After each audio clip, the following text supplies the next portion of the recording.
each other. Let's make sure we smell each other's breath. Watch us on YouTube, Facebook, and X. You need 15 or 20 huddles to correlate with the number of cameras. Take the cameras off the field, and there'll be no huddles. Now gather around because it's time to huddle up. West left slot, 323 wide stick on one. Ready, Diller, for blitz. If it looks like man coverage, I'll check. I'll go 200, yeah. You got to cut and crack. Now cut and crack. Red, right, 18, Bob on one. Ready, cut him and crack. If you look at this play, what we're trying to get is a seal here and a seal here and try to run this play in the alley. Exactly what we got to do. All right? That's all the good boy got to do. Let's go out and kick some tape. All right? 1, 2, 3. Keep doing what you're doing. Sit down, guys, after and make the play. Be right, all the way outside. Wide, left, fake, 396 bag, B hand, C puck. Is that long enough for you? I want you to be proud of your profession. It's a great profession. Go out there and play this ball game like I know you can play it. With Drew Olson, Mythical, legendary figure. Bill Schmid, Oh, my God. This man's been out all night. and Armin Sarian. This is it. Don't get scared now. Sanchez, we ready? Fox Sports Radio Wisconsin is on the air. Taking no prisoners on a Thursday in the good land. It's the Huddle, Fox Sports Radio, Wisconsin. Broadcasting live from headquarters. Drew Olson, Bill Schmid, Armin Sarian coming to you on 920 Milwaukee, 1070 Madison. That iHeartRadio app of yours and Facebook, X, and YouTube. We were worried about some technical difficulties. This ship got off to a smooth sail. How about that? Now let's wait till the bullpen. Let's close the thing all the way out, unlike the Brewers yesterday. But I'm with you. Let's start this thing out hot and heavy. Our best stuff right out of the gates, kind of like Brandon Sprout last night. But Drew, I appreciate that Armin seems to be coming to our side of the table. Under promise, over deliver. It's a lot better, especially on a big day in the iHeart Milwaukee Megaplex studios here today. Well, I think that's how you got to do it, guys. You have to absolutely under promise, over deliver, and I think we're on the air, so everything's good. Everything's good. You can take that. I think you can take that little twinge of nervousness out of your voice. I think you can start. I think you can say it with your chest. I think we're good. I think you can be a little bit proud because I think we're ready to rock and roll here. When you want to get this car started when you have to drive it in the morning. You know how it goes. So you especially make sure when there's frost out there, which I guess. Hey now, I remember a sage man yesterday telling me, followed by some frost. All right, Drew. All right. Yeah. All right. I don't think we're going to see some frost in the morning. And then all of a sudden, luckily I had that ice scraper still sitting next to me in the driver's seat. Oh man, if we got dumped with one of those really late season snowstorms, I'm pretty sure I put the scraper away. Oh, I think a lot of people did. I think you ran the gas out of the snowblower. What if we got about a 10-inch? No, that would be completely absurd. It could happen. It happened in May. The May 10th snowstorm is a famous one, but I mean, it would be absolutely absurd. Let's be honest. Agreed. Yeah. Agreed. But out of the question, absolutely not. Not out of the question. The one thing I would say is at least it would probably melt quickly. Oh, or is question. that a lot? I think that would be a fair assumption. Yeah, that would be a fair thing to assume. Ground is warm. 100%. Mow the lawn once. So if you mow the lawn once, do you feel like dirty having to snow blow after that or shovel after that? It's like, at least let me settle into my next phase of the season here. You're just trying to get your bearings straight. First full year into the house, trying to change things. Come on, Mother Nature. You hit Mother Nature with a bro, though. Just like when you'd say that to your mother. Yeah, you don't do that, bro. Then she will slap you back with some reality and drop 3 inches over off at the Sarian household. So I would watch out. I would watch out with calling Mama Nature a bro. Yeah, no, it's gonna be cold tomorrow too. So you guys obviously saw the forecast, but hopefully we'll get that regular spring weather, of course, soon. It's been pretty warm though. I was going to say, otherwise it's been we're very way ahead nice, of days that have been 60 and over. We're way ahead. Yeah, I thought it was very, very nice. April flew by in the month of April as we. Yeah, man, we're on to May after today, aren't we? Yeah, payday, rent is due. Let's get it on this Thursday. So 877-794-1973. If you'd like to weigh in with us today on any topics that we cover, and what are we going to cover? Well, obviously, start with the Brewers losing the ball game last night.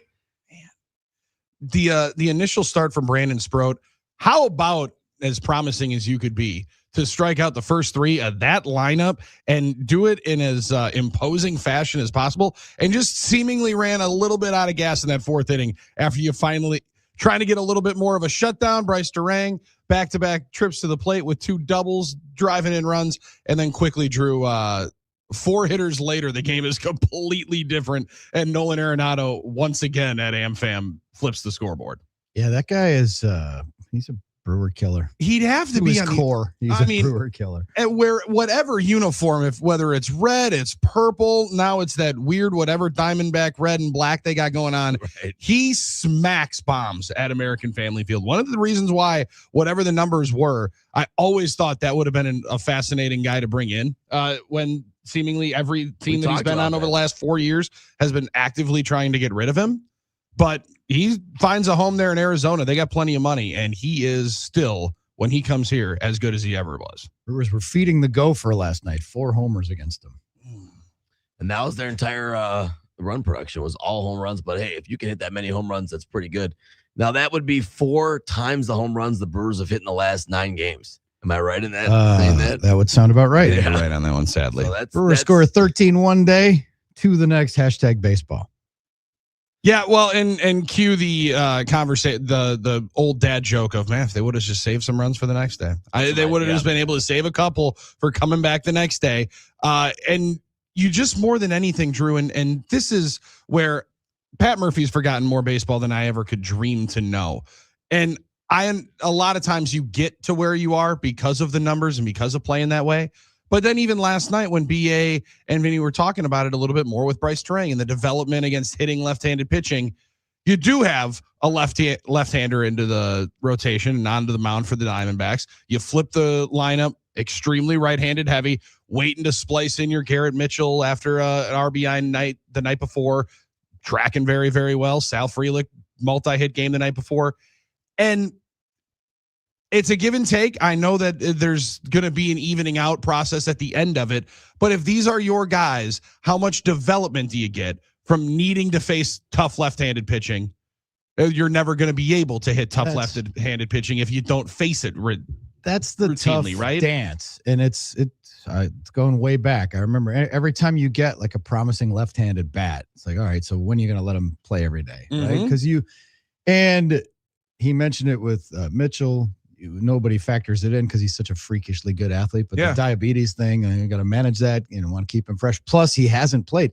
Garrett Mitchell, for all the time that he's been in the big leagues, just passed like the full season mark of big league games. Like just hit 162. He just got to like 162 and like 500 plate appearances. So there still is. He's still being kind of broken in. Yeah, I don't know. You guys aren't old enough to remember, but when you buy a new car, they tell you to kind of break it in. You had to buy a new car, like the first 100 miles. You don't drive over 50. When you're breaking in a car. That's a nice, quaint little notion now. A little different than your thought of say that. breaking in your baseball glove and having your dad sit on it for a day and a half, and boil it up and put it that sucker, put it in the oven, roll over it. Yeah, but it's a question as old as time. When are they ready? When do they get the chance? How do you do it? But at the same time, in terms of trying to win today, which is Murph's mantra, win today. Well, if you got to play your backup guys and you got to give a guy occasional day off, you're going to do it when they're facing a lefty. Right. It's just logical, right? Logical. So it's like, it's this balance. It's a weird thing. I remember writing this crap about like David Nilsson, back in the day. For sure. Like, when are they going to start letting him play every day against lefty? Because you're just going to pick your spots. You got to get everybody in there. And that's one of the things the Brewers have been good at in recent years is keeping everybody productive and feeling like they're contributing and, getting a sweat and don't let guys go and, get cobwebs on their bat when they have to go grab one out of the rack to go up. It's like, all right, well, and Murph does that in games. Like did it when they were up 13-2, get guys in. All of a sudden Perkins is playing and they're switching out the lineup. That's all part of it. It's all part of the dance. But, and you got to keep the other guys fresh, right? Like you mentioned Perkins, you got to give him some reps at some point. My man Jones, they got to get in there at some point. If he's on the team, he's going to play, right? He's going to play. You signed up to play. You're here. You got to. If he's going to be on the roster. But then at some point, I wonder if it does just it more lets you know that they're ready, right? Bryce Terang with a 10 home run August last year just lets you know, hey man, now don't worry about that when you're filling out the lineup card. Okay, it kind of does. There is an element slaps of that you in the face with the reality. And again, the other side of the coin is when you play a lefty and sometimes it'll happen, sometimes it won't. More people bitch about guys not playing. Yeah. And like, why isn't he playing every day? Let him play, let him learn. And then when they go 0 for 4 or when they have a bad at bat in a big situation, what the hell are you doing? You can't hit lefties. What are you? 100%. A lot of that. I was going to say that a lot of times this is faced with like the fan base, because fans get really intense and they want to win every day, and we all do. And so you think to yourself, all right, I think they want to win more every day than we do. Than we do. Yeah. Well, it's like, exactly. Like you have a manager now that kind of takes that mantra where you might say, okay, that feels good, right? But then every now and then I'll see a lineup out there and I'll see fans get upset. Why are we putting this lineup out? It's like every day isn't game 7. You can't manage a season that way. That being said, there's a rhyme or reason to everything they do. And a lot of it sometimes is matchups and getting the right guys in there. And over time, those numbers are supposed to. But then the dance is, you're right. When does a guy supersede a platoon matchup? When does a guy not? Or then you see a day like, oh, this is a good opportunity to get him in because there's a lefty and he needed a day off anyway. So it is, I think, the biggest disconnect with fans that sometimes and the team, that like fans want to look at every game like they're very important because it's the one in front of them.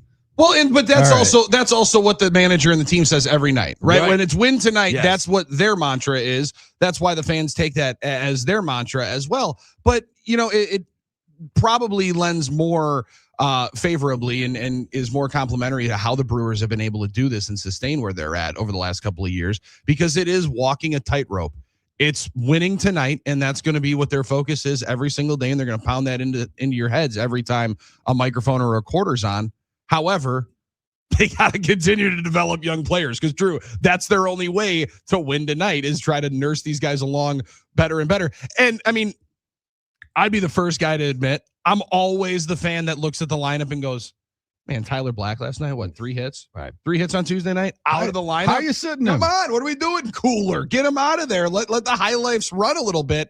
But then there's something too. Hey, if my man's got a little bit of confidence rolling and it's been a tough slog to start here in the big leagues, maybe the best thing after a 3-hit game isn't to let him go 0 for 4 against Rodriguez and face some tough pitching. So I get it. It's a tough balancing act. But then last night, when you're unable to continually put up runs and you finally get just a taste of that sweet nectar of home plate, double-digit times, man, you want a little bit more. You want offense. Story time. This is one that I left on the cutting room floor. Let's go. And I just mentioned David Nilsson, and it struck my memory about this very conversation about playing guys against lefties. Oh, now we're talking. David Nilsson. It was 1996. Armin, how old were you in 96? Billy wasn't even reading yet. Yeah, I was turning 12 the summer of 96. All right. One of my favorite Brewer teams of that era, because they were the closest to 500. Yeah. So they get off to a start, and they play a 4-game series, and it was a May series, 4-gamer in Minnesota at the Metrodome. And they go in, and it's a wraparound. So it's like Friday, Saturday, Sunday, and then Monday. They did the Monday game. Okay. Friday night, Brewers get off to a great start. They win 12-1 in the opener. And David Nilsson, who had been kind of had a truncated spring training, and they were bringing him in kind of slowly. He was always hurt. You remember him, right? Ross River fever. Absolutely. He was hurt, had bad joints, and big dude. So they're kind of like slow walking him into the season. And the guy busts out. Now, he had been hitting. He had hit in every game that he played. And he was only in, we were in a month into the season by that point, but he had only played. He had been hurt in the opener and then taken like a month off. And so he had been back for about a week. I like that plan. So they're slow walking him. And he was at the point where he was at his career, like, when are you going to let this guy start facing lefty? Mm-hmm. So first night of the series, Brewers win 12-1. Nilsson hits 2 homers. He goes 3 for 5 with 2 homers. Now we're talking. Smash cut to the next night. Smash cut to the next night. David Nilsson hits 2 more homers in a game, back to back, selling a bunch of jerseys. 2 homer games. So in the first, he's got 4 homers in the first 2 games of this series. He has 9 at bats, 5 hits, 4 homers. Oh. And you said it was early in the season. He's raking. It was May. It was May 17th. So it was really early for him. He was playing his season, not as early for the team. He had been hurt on opening day, and then he had played for like a week. So we always overrate that. So Friday night, 2 homers. Saturday night, 2 homers. After the game on Saturday, I'm in Gar's office. I'm like, hey, Twins are throwing a lefty tomorrow. Rich Robertson. You going to play Nilsson? You're going to sit him? Question. He's like, well, we want to take it easy on him.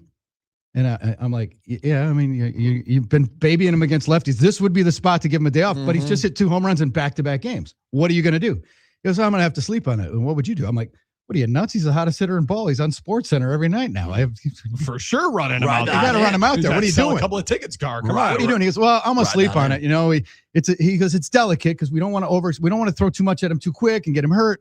And you know, it's a lefty thing. I'm gonna sleep on it. And I'll get back to you. Right. And so we had a 10-minute conversation about the pros and cons of playing David Nilsson on Sunday afternoon. Lefty starting for the Twins. Nilsson goes 0-for and strikes out. He looks awful against the lefty. I found the game log. Yeah, go ahead. Yeah, Sorry. you found the game log. So he looked awful in that game, and he punched out a couple of times, as I recall. Or maybe he didn't punch out. Let's see if he did. Yeah, he did. Struck out once, but he was 0-for-4. The Brewers won the game, though. They won the third game. They won the Sunday despite Nilsson. And so I walk in, and there's this cadre of, you know, the geek media from Minnesota, the Stringers, and the guys that are in the visiting side. They don't know Gar, and they don't know our relationship, and they don't know, you know, the history. And first question, the Brewers, now, mind you, the Brewers have just won 3 in a row in this series. They've won the series. And I walk in, and my first question is, what the hell are you doing playing Nilsson against a lefty? You know the guy he can't hit lefties. You risk getting him hurt. What were you thinking? So he slams his hat down. You no good. Blah, blah, blah, blah, blah, blah. He's swearing at me. And it's all theater. It's like a wrestling show. Sure. And the other guys, I'm looking at them, their eyes are like dinner plates. They're the other guys, freaking the out. media guys are like, oh my God, this manager's going to go nuts. This is scrap iron. This is the guy that I've heard about. I have this. He's going to strangle the beat guy. They think they're going to get like a Hal McRae situation. Yeah, they think it's Hal McRae. Yeah. And he's like, you set me up, you no good. I was going to sit him. And then you told me last night that I played him. And then he goes over and like, you're getting just like Harder Court. You guys are unbelievable. He's like, you set me up. You son. He's like, get out of my office. I'm like, yeah, I'm going to go over to the other side, talk to Tom Kelly. At least he didn't take the hottest hitter in ball and make him ice cold. Right. I'm going to go talk to a smart man and don't come back. And he's screaming at me. And these guys don't know that this is like a word. It's hilarious. And they had won the game. So had they lost the game, it might have been so theatrical. It wouldn't have been as but it was hilarious. Him screaming at me, and it was for effect. And I played the Harder Court role. I'm like, well, I'm going to go talk to Tom Kelly. He's I'm going to stoke this flame a little bit more. So that is so great. That's a great story. It was one of the class. It just spices up the beat. Spices it up. He was the type of guy. I love that he also was like in the back of his mind taking advice from you. Like, that's the thing. What a sign of respect. Well, he was just like, well, what would you do? I'm like, he didn't listen to me, but then they get ended the conversation rolling though, thinking about it. They won the Monday game too. Yeah. They ended up sweeping the series, and they didn't have sweep suits then. Yeah. But I'll never forget that exchange because it was just that. That's amazing. Like, there's a guy's coming off injury. What do we do? Well, if we're going to sit him, we're going to do it against the lefty and then let him. What are you doing, Gar? It just goes to show you too, like the process could be fine, but the result won't be what you want. That's the way sports is, especially baseball, right? Yeah. Like playing him might have been the right move. Like supersede the platoon, but he's super hot. You have to ride the hot. You kind of got it. You kind of had to see what he can do if he can stand a heater. And didn't get, Jenkins was a lefty. He getting these did the same thing. He was getting these mini streaks all the time where all of a sudden goes, oh my goodness, he's 9 for 17 or he's like 5 for 9 or something. And there are a lot of times when those guys are hot, like look at his numbers, like look what he's hitting. It's like, well, that's because they're protecting him against lefties and he's not facing the guys and going and sucking up those 0-for-4s. That's why he's hot. And that's what people don't appreciate. They just want to see we got like Prince would play every day no matter what. Yeah. Like, Prince came in the door hitting lefties. Right. Yeah. Well, that's the thing. The guys that have to develop into it. The Bryce Durangs. When does that ultimately? When does that trust factor ultimately change? When does it switch flip? And it's funny too, because like those of us who grew up batting from the right side and wishing we had that extra step out of the box. It's like you face a righty. When I was growing up, and so I faced some big league pitchers in high school because for sure. Lance Painter pitched for Nicolay and Paul Wagner pitched for Germantown. And when we never saw lefties, so for us it was like that was not an advantage; it was a disadvantage. Like this guy's from another planet. Looks like he's throwing. I don't know what he's delivering the ball from the first base dugout. Right. It's super Like weird. what the hell is this? Like when we played strikeout, nobody was left-handed. Like we never saw a left-handed pitch. It was like seeing somebody from another planet. But then after watching the Brewers every single night, you're going into the box saying, all right, well, this guy's a lefty. I got to be smacking this dude. Yeah. And I'm for sure getting a base hit here. I'm The lefty righty. platoon advantage is real in baseball. People can discount, but the facts are the facts. There's reams of data to Yeah, support. there's a lot of that. But it's funny though, because when you grow up right-handed and you face righties all the time, it's not that big. 100%. Well, But it is different. The point is real. It's like when do you let a guy work through it, become better at it? And there was always there was always a slight criticism of Council for that reason. Council was so strict in his platoons a lot of times and so strict with his process that those guys would never be able to develop out. And then it became like, well, is that stunting? Well, and for in Craig's defense too, they were always ahead of making sure that you knew, hey, when we bring this guy in, we're bringing him in because he smashes left-handed pitching. Right, like it almost would be in the first week. Clinical. This was why we brought him in. So now you're going to see him only deployed here. And Merv has kind of walked and blurred those lines back and forth. But hey, last night a couple of lefties right out of the gates. The Bryce Terang and Jake Bowers are the ones that put you up. And then Nolan Arenado comes in and smashes him back head. He hit in his career at Miller Park, now AM Fan Field, 325. A 1035 OPS and a slugging percentage of 650 with 15 bombs and 17 doubles. Now, Arenado is not in the class of Yadi Molina or, even that's fair. Yeah. Caleb Williams. He's not in a hated class. So I suppose we should open it up today and send us guys, opponents that you hated because they killed the Milwaukee or state teams, but you respect. But you secretly respected. The Walter Payton, the type of thing. Like nobody in Green Bay really hated Walter Payton. He was class act, and you said tip your cap. He's a great player, one of the all-time greats. Hated that you had to play him. Hated that you had to play him twice a year and get embarrassed. But Arenado's in that class. He's a classy guy. We don't have that much beef with him. He was with the Cardinals for a while, but they weren't great. So he's one of those dudes, and they just there's a couple of them. I was the guy that just left with Pittsburgh, Brian Reynolds. Brian Reynolds is no reason to hate Brian Reynolds other than he's just awesome. He's just awesome against your team. Yeah. So give us those guys if you can think of them. 877-794-1987. The only reason to hate Brian Reynolds is that he's not a Brewer. Exactly. Even though it felt like for 3 trade deadlines, they were actively trying to get rid of him. Well, that was part of the problem with the one I was going to say, which was Suppan, is that he killed us so bad with the Cardinals. His numbers against us were so nasty. We couldn't touch him that when he became a Brewer, he couldn't get out, so he somehow became twice. A bigger Brewer killer. He killed us twice. Yeah, he did. And that was the one year I remember doing I'm like, this is great. We signed Suppan. He's a good pitcher. We're in the free agency, and now we don't have to face him. So that should give us 5 wins a year. Someone called me when that trade happened, and it was a 4-year deal. It was Christmas Eve, and I did a radio hit, and I'm like, well, Brewers fans are gonna like it the first year, tolerate it the second year, and then the last 2 years are going to be choppy. Well, it was pretty much called that shot. It was true. But you go back and look at those numbers. The contract was just so much smaller than it would have been now. They had to give it to him. He's coming off an NLCS MVP season.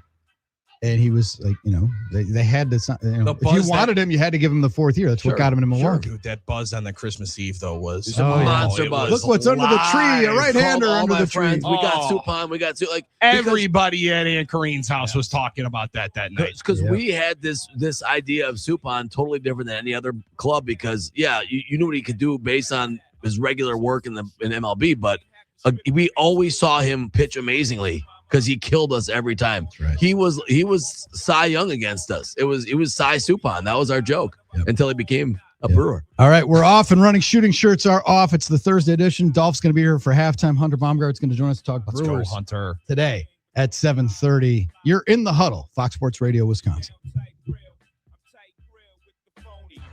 Y'all might feel we homies. I'm like, still, y'all don't know me. I'm tight real. When my situation ain't improving, I'm trying to murder everything.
Huddled Up, Drew, Billy, and Armin.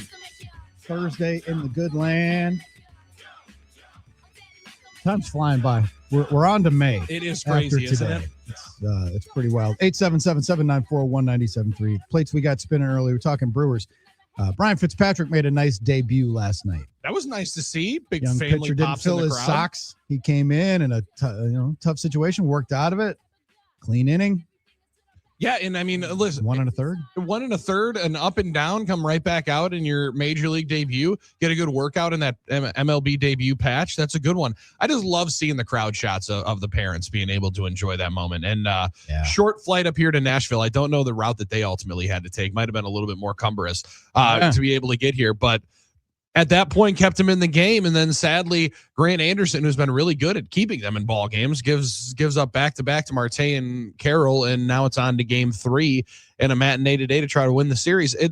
It feels underrated, but Drew, in a time where they are just trying to keep their head above water with these injuries, talking to Mark Antanasio on the broadcast last night, Matt Arnold on the broadcast last night, it's not desperation mode, but if you can come out of this homestand where you're getting perfect gamed in the first game until the 7th inning, and you can come out of here 3-3 with a win today, that feels pretty good. Yeah, you'll take it. Normally a 3-3 homestand is the baseline of expectation, but in this case, you'll take it. A win today would be nice, and winning the series would be nice. Get the series, and and the the injuries keep piling up, and now we got to have the Angel Zerpa discussion because he goes on the IL. Forearm tightness. Yeah, that's grown. The tightness thing, yeah.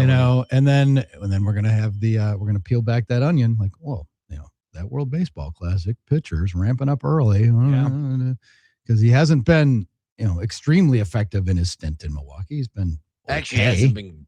Well, he's been okay, if ish. This year's not been good. Yeah. Right. I mean, like his first 4 appearances were nails. I mean, he was to start the year, he was phenomenal. And that's when give it up. Came off of it. Yeah. Came off of the WBC and probably was a little bit hotter than everybody else. And now everybody's caught up.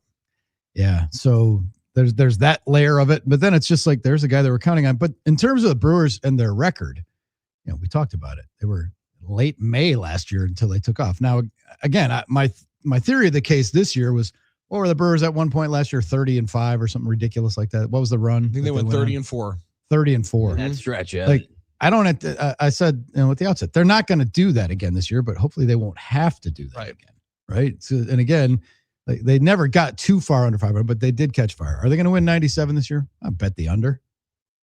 Yeah, I would too. But and doesn't mean they can't win 90. And if you're, I've been saying it and I will say it, and you can put it on my damn tombstone. When you're a good team, 500's your baseline, right? Yeah. You don't want to get that's why it's so shocking that the Mets and Phillies go 10 under this early, because that just buries you and it's so hard to get away from that.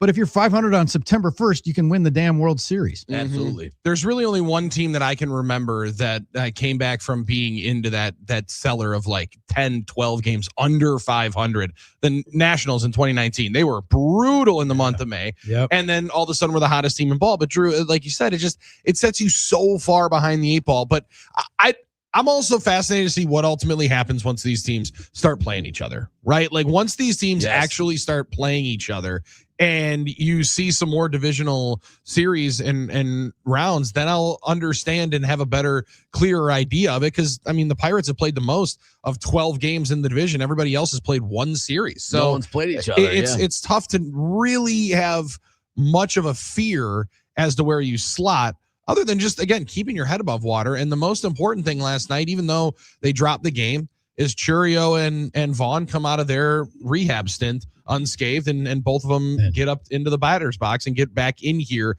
by at latest end of next week. May 24th last year, the Brewers were 25-28. So they still were obvious. They weren't even at 500 at that point. They were treading water all the way through. They went on their run. Those runs are rare to happen. Like you said, it probably won't happen again, but 97 win seasons are rare. So if we make that the expectation, we're going to be disappointed more often than not. The reality is we overemphasize the early of the year because baseball started. It's April to May, but the book is not written. The book is not written. There's a lot of season left. That being said, you still want to win games, of course. You still want to do what you can to put yourself in good position, especially if the division looks like it's going to be tough.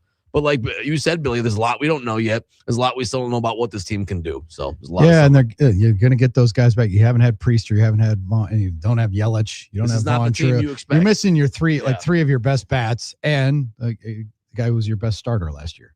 And, you're still like not buried. And now you're going to be down Zerpa. And to clarify, I don't know. It's going to start the discussion. Did the WBC in his 5 1/3 innings of high leverage, high intensity early before the season, the workload, did that impact him? I don't know. Did his career high 69 appearances last year cause the injury? 100%. You can't quantify it. You don't know. 100%. Because for every guy that gets hurt who played in the World Baseball Classic, there's a guy who has confidence and plays a great, Bryce Terang's going to have a great season. Well, World Baseball Classic hurt him. I was going to say it started there. And that to me is difficult. And listen, you're not putting that toothpaste back in the tube. It's way too successful and way too good for them to not push for more of these guys to go. But I'm with you on more of it being the workload from last year. That's where Zerpa being one of the outsiders, I think gave yourself a little bit of hope that he would be one of the more underutilized guys from a year ago, where you worked your pen a ton early. We saw that and thought maybe that was the issue with Trevor McGill when he first started to sputter. It hasn't like you've seen a tremendous Abner Uribe, the best version of Uribe yet. So you wonder if his workload from a year ago is catching up to him. And he clearly did to Jared Koenig, because he hadn't been the same guy and finds himself in the same spot that Zerpa is. So I think the more concerning thing to me right now with that is how many leverage guys can you lose before, and Hunter's going to join us later on today. He's kind of mentioned it with Chad Patrick, until maybe you have to start doing some creative things when Priester comes back and somebody you didn't plan on being a bullpen, more leverage arm finds himself into the back end of the bullpen, because you can only pitch Aaron Ashby every day.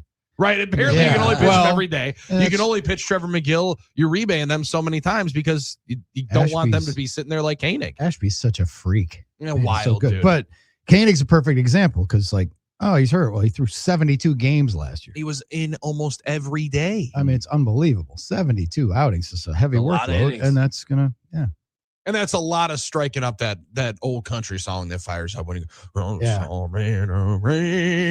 again, but Fitzpatrick dude, it is hilarious. Which one is that? Which one was that? I don't know. Our boy Dave Gasper knew it right out of the gates. Oh, okay. I was like, I had never heard that. I mean, that's what you said. Fitzpatrick came in, and Fitzpatrick was drafted in the same class as Miz. So they're kind of like they're draft buddies there. Large young man. Pause. I mean, yeah, a big 6'8" son of a dude, yeah. New York, big young gun coming out of there. I like that a lot. I like Smithtown, New York. Yeah, that's where he's from. So again, Brewers treading water a little bit, but that's better than the alternative.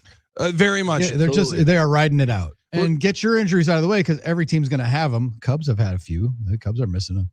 To some top guys. That's all you're trying to do right now. Well, and that's where the tough one for the Cubs is that they are dinged up, and they are also rolling right now. Outside of that Dodgers series, they've won 12 of 15. Won again last night. Their team's pretty good. Really, really good right now. They're starting to put it together. Yeah, I know there were anti-counts for a while down there, but I think now they're starting to dig he's starting to get the culture there. Well, their squad is also getting rid of Kyle Tucker. They're talented, obviously, either. Billy. Right? They're talented. They're talented. They're talented. He's a good manager, but this is a long cross of the desert this 6 months. So there's a lot. Yeah. Did they peak early? I don't know. Are they peaking early? There's no way to tell any of this stuff. That's right. You win games when you can. I know fans are always like, "Oh, we got to get hot late in the season. We can't get hot now." Well, you got to get hot whenever you can. And the Cubs are winning games right now to that level. Are they going to keep it up? We'll see. They were doing some of that at portions of the time last year and the year before as well. So there's no question, though, they're a talented squad, like you said, Billy. Absolutely. When we come back, we'll get our first dose of Hunter Baumgart. How we're talking on this Thursday. Hunter's going to join us at 7:30, but we'll get his recap from the ballpark last night. The injuries, the home runs, just a Brewers loss. One of those nights. And they will tee it up today at 12:40 on a getaway game special with Brewers and Diamondbacks, and Brandon Woodruff pitching for a series victory. And Woody pitched pretty well against Skeens on Friday night. I was going to say, and a ton of fastballs early. Let's see if that's the exact same recipe coming out here today. An inning, almost a quality start. He pitched his 5, and we'll see. I'm sure he'll probably keep him in the game. He's the guy who knows how to work this lineup. He's And we'll see if the Brewers can do something that they've only done once now in 9 games, 10 games, hit the ball over the fence. That would be something. That would be fun thing to start finding a way to do. Would enjoy on a it. routine Who's basis. going to run Get the into ball one over with all their, I'm waiting for Wild Bill. When's he going to start, jacking? That's a good question because his offensive output has been a little bit lacking as of late. Just a touch. We'll hear from Hunter Baumgart when we come back. We want to hear from you. We're having the Nolan Arenado tip the cap to your opponent discussion. Who are those enemies that you respect and don't hate as much as I don't want to hear about Ben Johnson, Caleb Williams, and Yadi Molina and La Russa and Pujols. No, I want to hear about guys that you grudgingly just respect. You just hate what they do to your squad. And I'm staring at the guy that I hated the absolute most, but loved the most when he mooned the crowd. Randy Moss was the coolest guy. Was the coolest guy to like when he was with Minnesota, but hated him because it was every single time he was walking in here. It was one of his 17 touchdowns in a season. That's a good example. We're huddled up on a Thursday. It's the Huddle, Fox Sports Radio, Wisconsin. And stranger than your sympathy, and all these thoughts you stole from me, and I'm not sure.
Sports Radio Wisconsin. Drew, Billy, and Armin bringing it to you on this Thursday in the good land. Reach out to us, talking text line 877-794-1973. Smart, good-looking listener Mike from Milwaukee weighed in already. Because he was. What's up, Mike? Mike hit us up, and he actually weighed in yesterday. He said he missed the show, but he was listening back. I was the guy behind the spaghetti dinner at the ballpark. Happy to give you the explanation behind it. All right, that's awesome. Should have known it was one of our listeners that spearheaded the spaghetti night at the ballpark. And there was someone Tuesday. someone else taking credit on Twitter. I believe all of you. It's just funny how many people are coming My out. buddy Eric was with him. I was going to say, is it going to become Eric the was ice bowl there. spaghetti Oh, dinner? no. Eric and his buddies. I know. My pal did reach out to me on the socials, and he was texting me, telling me, hey, that was me. I'm like, yeah, we talked about you, man. We gave you a pop. It's one of those deals where, you have the idea, you do it, and then, boy, everyone, all of a sudden, you're the greatest. It's like, yeah, well, that was Journal me. Sentinel has a story about it. I was going to say, I'm excited. I'm wondering if we're seeing an uptick, though. Like, I would assume if you talk to some ushers at AmFam, you're going to start seeing a little bit more spaghetti dinners. Maybe not now, but I'm sure in 15, 20 years, I'm like, I knew all those guys. I knew it was one of those guys. I was one of those guys who did the spaghetti thing. That was hilarious. So, did you guys tell all the kids what we used to do when we were younger guys? We went to the game and you we guys brought think spaghetti. There you go. Yeah. Who were the opponents that you respected, you wanted to hate, but you really couldn't, but you hated what they did to your team? Maggie in Georgia gave us her honor roll. Mm-hmm. John Randall. Yeah. I never liked him. John I never Randall. respected He was a him. good player. Good player. Peanut Good. Tillman, the Peanut Punch. Now, that's an interesting one because I remember he threw out a first pitch at Miller Park, or at remember the that. time, Yeah. Miller Park, Yeah. and that wrangled some people. Jared Allen. What? That's Silly. stinking celebration. So these dude. are guys you respected, though. Yeah, that's just it. Oh, Adrian you Peterson. okay. Guys you respected that one you I can hated. see. You Yeah. didn't hate them except for what they did to your team. You respected them because they were good I hated players. Jared Allen. Okay, go He ahead. said, yes, I hate the Vikings as much as Armin does. By the way, I knew Peanut was a Bear. I could do this all day. Yeah, well, good. Maggie, we got all day. We're here till 8. Yeah, so we the got more all day. input, I the mean, better. This Good is a tough. submissions. Now, I know, Armin, it's going to be tough for you to say and give any credit to any of these guys if they play for a different team other than the Packers. Sometimes I had that problem. Yeah, that's a thing. Right? Like, I mean, Well, like, I don't know. Especially if they're one the- of my rivals, but I guess that's part of the exercise. That is the exercise. That's the exact exercise, is to see if there's anybody that Okay. wore a different uniform that you gave a little bit of nod to. And you'd be like, man, that son of a gun was way too good to hate. Troy Casper is a good one. Barry Sanders, and he chimed in the YouTube. Lions were not our hated rival, but they were a rival. And Barry Sanders and the Lions played us a lot in the playoffs in my youth. And he was a thorn in our side, but it was hard not to respect Barry Sanders, right? One of the greatest to ever do it, and one of the most fun guys to ever watch play football, without a doubt. I think the toughest one for me was as a dude that it felt like was going to have no issue being a player that you could love watching because he was going to be all the way out west and was never going to really impact your favorite team. For me, was Larry Fitzgerald. And then that son of a in 2015 had to just Fitzgerald you and knock you right up out of the playoffs in back-to-back plays. Because that run that he had, I mean, outside of the playoff game, I'd have to look up all of the numbers to know exactly what he did against the Packers. I bet it was awesome because I think his numbers are probably pretty awesome against just about everybody. Yeah. But that run that he had in the playoffs to go to the Super Bowl with Arizona early on was one of the most impressive stretches of games, Drew, I think I'd ever seen a wide receiver have. He had that NFC title game where he had like 3 or 4 touchdowns against the Eagles. He was just the best player on the planet for a while, and it felt like he was unstoppable for that 2-year stretch. And then, all right, sweet, I can just give a tip of hat, don't have to worry about it, and then that play in overtime. There you go. Appreciate it. Yep. 877-794-1973. We mentioned Brewers lose last night. Getaway game today, 12:40 first pitch. Brewers Diamondbacks. Woodruff on the mound. Let's take it to Hunter Baumgart's recap from last evening, brought to us by Import Minded. Take it away, Hunter. Thanks, guys. The Brewers fall to the Arizona Diamondbacks on Wednesday night, 6-2 the final score. Not much to write home about when it comes to the game. Offense missed some opportunities. Brandon Sproat was just okay as the starting pitcher, but Brian Fitzpatrick was the one to steal the spotlight. He was called up earlier in the day when they had to place Angel Serpa on the IL with left forearm tightness. Fitzpatrick was selected from AAA Nashville, came up, made his major league debut, came in late in the 7th inning, and then pitched the 8th inning, 1 1/3 of scoreless baseball. I asked him about when he could soak in the entire experience. Was there a moment you were able to just kind of take everything in tonight, whenever it happened to be before, after, during? Right now, seeing everybody, seeing my family, and that kind of made it settle a little bit, and just thanking them for believing in me, and thanking them for being here too. It was short notice, and the amount of people that turned out, it was awesome. I was incredibly grateful. And when he came in the bottom of the 7th, the very first batter he faces in the major leagues was Corbin Carroll. Now, Corbin Carroll got on with a soft hit, but otherwise he was able to neutralize that middle of the Arizona Diamondbacks order. Brewers manager Pat Murphy was impressed. Fitzpatrick, I couldn't be more thrilled for the kid to come in and face the hitters that he faced, to face some of the best hitters in the league, to come in and face those guys and do the job he did, give up 2 scratch hits and get 4 outs for us. So Brian Fitzpatrick and the crew will try to win the series today. 12:40 first pitch as they face the Diamondbacks with Brandon Woodruff on the mound. And don't forget, Milwaukee baseball tonight comes your way from 6 until 7 this evening. I'll have a recap of the series finale and look ahead to the weekend series against the Washington Nationals. This report brought to you by Import Minded, your trusted choice for exceptional vehicle care on South 27th, just north of 894. Back to you guys.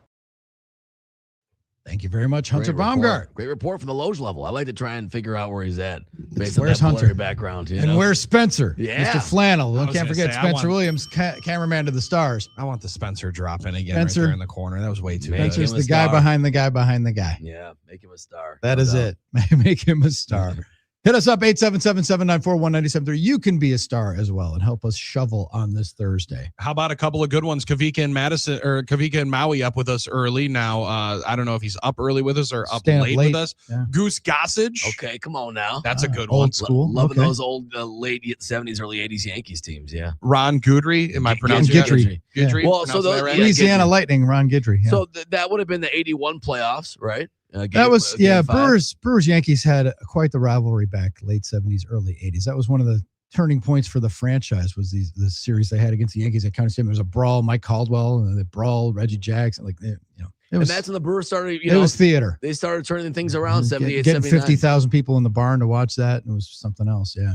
I like Ace and Waukesha. I'm going all the way back, but Maurice Cheeks from the 76ers. Cheeks. Well, I hated other guys on that team too. Dawkins, Bobby Jones, Caldwell Jones, Dr. J. Well, it was Mo Cheeks was the point guard. The Bucks for the 80s, the Bucks were always good, but it was an exercise in frustration in the playoffs when the Celtics or the Sixers would block them, right? That was always the issue. So, yeah, those guys were a thorn in their side. But that 86 team, up for one of the best teams of all time, right? Talking about the or the Sixers? 82 76ers. Well, 83 they won the title, so I would think that well, that's- 82 83 is what I mean. Yeah. Moses Malone, Yeah. right? Then they got Moses, and then they finally won because 65 games. They were blocked a lot by they lost to the Celtics in 81, right? Yeah. They lost in Game 7. A Magic's great game in the finals in 80. So yeah, definitely, Billy. Those teams were absolutely stacked. I was a Sixers fan back then because I loved Dr. J. He was my favorite player. Yeah, hard not to. Yeah, absolutely. All right, 1 hour in the books. You're listening to The Huddle on Fox Sports Radio, Wisconsin.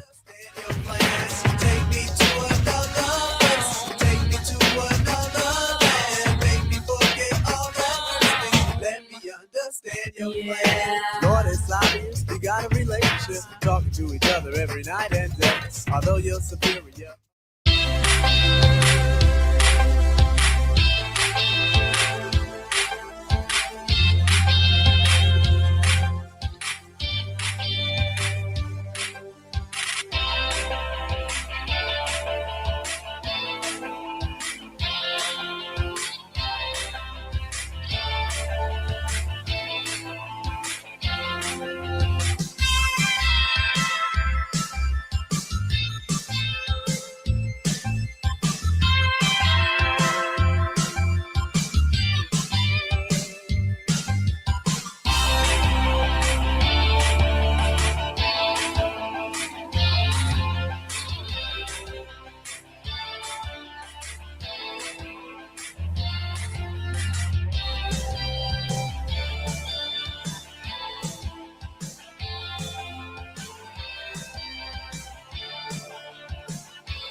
I'm Doug Russell. Tuesday night, the Brewers brought their hitting shoes to work. Last night, it was the Diamondbacks' turn. Marte slams it to right, and there it goes. Ketel Marte, upper tank in Milwaukee, and it's 5-2. Their third home run tonight. Diamondbacks TV with the call. Arizona a 6-2 winner over the Brewers at American Family Field. The series finale, the rubber game, if you will, is this afternoon starting at 12:40. Brandon Woodruff will pitch against Mike Soroka. Stanley Cup playoff action last night. Philadelphia flies into the next round. In overtime, they eliminate the Penguins 1-0 in 6 games. Also, as the Canadiens beating the Lightning 3-2. Montreal up 3-2 in that series. And in double overtime, the Golden Knights beat the Mammoth 5-4. Vegas up 3-2 in that series. Hour 2 of the Huddle starts now. I'm Doug Russell on Fox Sports Radio, Wisconsin. Good morning, Wisconsin, and welcome to the Huddle. I'm all for someone huddling if you have something to say. It's time to wake up and talk about the teams you love with the guys you love. It's just about getting the group together. I need you, you need me today. Let's keep touching each other. Let's make sure we feel each other.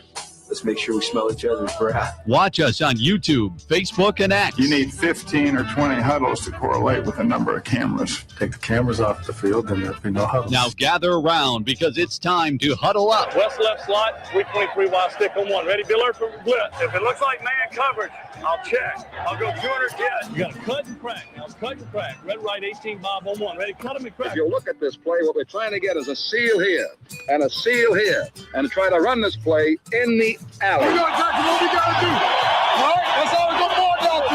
Let's go out and kick the tape. All right? 1, 2, 3. Keep doing what you're doing. Get out now, and make the play. Be right, all the way outside. Wide, left, fake, 396 bag, be hand, see puck. Is that long enough for you? I want you to be proud of your profession. It's a great profession. Go out there and play this ball game like I know you can play it. With Drew Olson, Mythical, legendary figure. Bill Schmid, Oh, my God. This man's been out all night. and Armin Sarian. This is it. Don't get scared now. Sanchez, we ready? Fox Sports Radio Wisconsin is on the air. It's a Thursday in the Good Land. We're glad you're hanging out with us. Early risers, insomniacs, sociopaths, the health club already. It's the Huddle, Fox Sports Radio, Wisconsin. Drew, Billy, and Armin having some fun. 920 Milwaukee, 1070 Madison, streaming live, Facebook, X, and the YouTube, and the iHeartRadio app as well. Tune in however you get us. Yes. Podcasts available. If you don't like getting up this early, you want to hear the first couple of hours of our brilliance. Podcasts available. Mike in Milwaukee, the spaghetti meal guy inside American Family Field. He caught up with us on the podcast. You can as well. We're going to talk to Dolph at halftime at 6:30. Hunter Baumgart comes up at 7:30 with his Brewers talk as they get ready for the series finale against the Diamondbacks. But want to spin through some headlines here. They're not even headlines. They're tinier headlines, little 10-point, Little nuggets? little Okay. nuggets. It's a segment that we like to call semi-regularly. Meanwhile, back here among the tire and strip club ads, That's my favorite one. and deep into the sports section. Not at the Blatz condominiums. That's right. Well, I was filling up those lines there on the shot sheet. I got some things in there, but you know. We'll start with the Badgers wrapping up spring football. Billy, as the host of the Badgers post-game show, I know you wanted to make it to a practice, and the scheduling did not work out. You had scheduling conflicts, as they like to say. Yeah, and it just totally messed that up. That was my fault. But what are the prevailing storylines that you've seen from and heard from our pal Nick Brusewitz? Well, it covers the Badgers quite well. I was going to say Nick Brusewitz, Colton Bartholomew, all those guys have had it. Mark Stewart from the Milwaukee Journal-Sentinel have had it throughout. I think the number one thing that I'm going to be the most excited about, and from what everybody has kind of been one of their main takeaways, the offensive line feels a little bit more sturdy than it did at this point last year. Now, they went through some real problems in terms of injuries. Like Kevin Haywood was going to be one of their main guys going into the year, and he blows out his knee in spring football. So that was your left tackle question right out of the gates. Bring in a guy in the transfer portal, in-state dude, transfers up, and night one, you kind of realize that he might not be ready for prime time. So they were always playing from behind in that spot. So to be this far along, it appears, with Haywood coming back, PJ Wilkins, one of their newcomers, seems really, really good. Eric Matos, their new O-line coach, apparently having some early success right out of the gates. Because as much as, guys, I'm not going to say they're going to go as far as Colton Joseph in a quarterback play is going to take them, but at some point you got to be able to have a real season with a starting quarterback playing more than give it 8 games. And the biggest way to do that is be able to protect the guy and have some sturdy foundation in front. So as much as they've struggled with health at that position, I think what they've put out in front of them has been maybe more egregious and frustrating, especially for Wisconsin football fans that have become accustomed to a certain standard of living and dominating up front. So I think that's going to look a little bit more like Wisconsin football. And I mean, Colton Joseph, from everything that I'm hearing, sounds like the guy. So I'm excited. They lost a decent amount up front on the defensive line. They did a ton of work on that in last year's portal. We'll see how a bunch of newcomers are able to play there. But the most important thing for me is always going to be start with that 5 up front, Drew. And if that feels more in order, I'll feel a lot better rolling into the start of August. Meanwhile, back here among the Tire and Strip Club ads, have we heard anything about a search for a new university president / AD? See, now that's a great Marcus Sudbury sliding question. in. I haven't heard it. Well, and I don't know what you hire first. That's the thing. Like, I think that's the tough part. I don't know that you can necessarily think that you're going to be in a race to be getting out of the interim or take the interim tag off of Marcus Sudbury. Just let him be in that position and roll it for right now. He has such institutional knowledge of the building and the area. Just like let him do it and hold, because you have so many other spots in the system that they have to fill, I would assume, before they're going to let somebody and trust somebody to pay and then pay somebody to take over that spot. Well, and when you're on that, I thought about that yesterday when I saw it was on Butchie's Den. On Butchie's Den, Coach Gar was on there. And I started thinking about that. It's like, it's got to be a weird situation to go about your business work when you seemingly, you don't have a boss, or you don't know who your boss's boss is, and you don't know what the situation is. It's got to be a weird situation to work in that environment where you don't know. I can't speak to experiencing that. Weird. Anyway, but that's what they're doing right now, because you're right. Chancellor, assistant president, AD, all those things have to be, but it's business as usual for some of those coaches there. And, thinking about a guy like Gard, and Marcus Hedberry's in that role right now. So Fickle's got to worry about, hey, I've got to do what I can to win now. Right, because that's my number one priority. But we haven't heard anything about an AD or what that situation is going to be. But I mean, and maybe this isn't what people want to hear. But I would guess, Drew, that his seat becomes a little bit more lukewarm than scolding hot going into the year with all the changes around. Because again, like I don't believe you're going to have an interim AD go and hire a new football coach while there's not a chancellor or a university system president. Not with that kind of outlay of cash. There's so much in there, and I don't know where you would fall in on it. I would guess maybe the UW chancellor would get put in first, and then they would go to the system president and the AD. But I don't know where that chain of command ends up going. Could they be working simultaneously? I don't know. This stuff's beyond our pay grade. I was going to say, or you know what, and this might be what it ultimately comes down to, because I think we see this a lot in business. We see it a lot in sports, right? The new football coach comes in. What does he bring? His quarterback. Yeah. Maybe a new chancellor brings their AD, right? I wonder if that's part of it, where it becomes almost more of a package deal. That could be.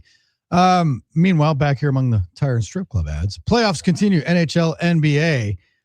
Lakers missed a chance to extinguish the Rockets last night.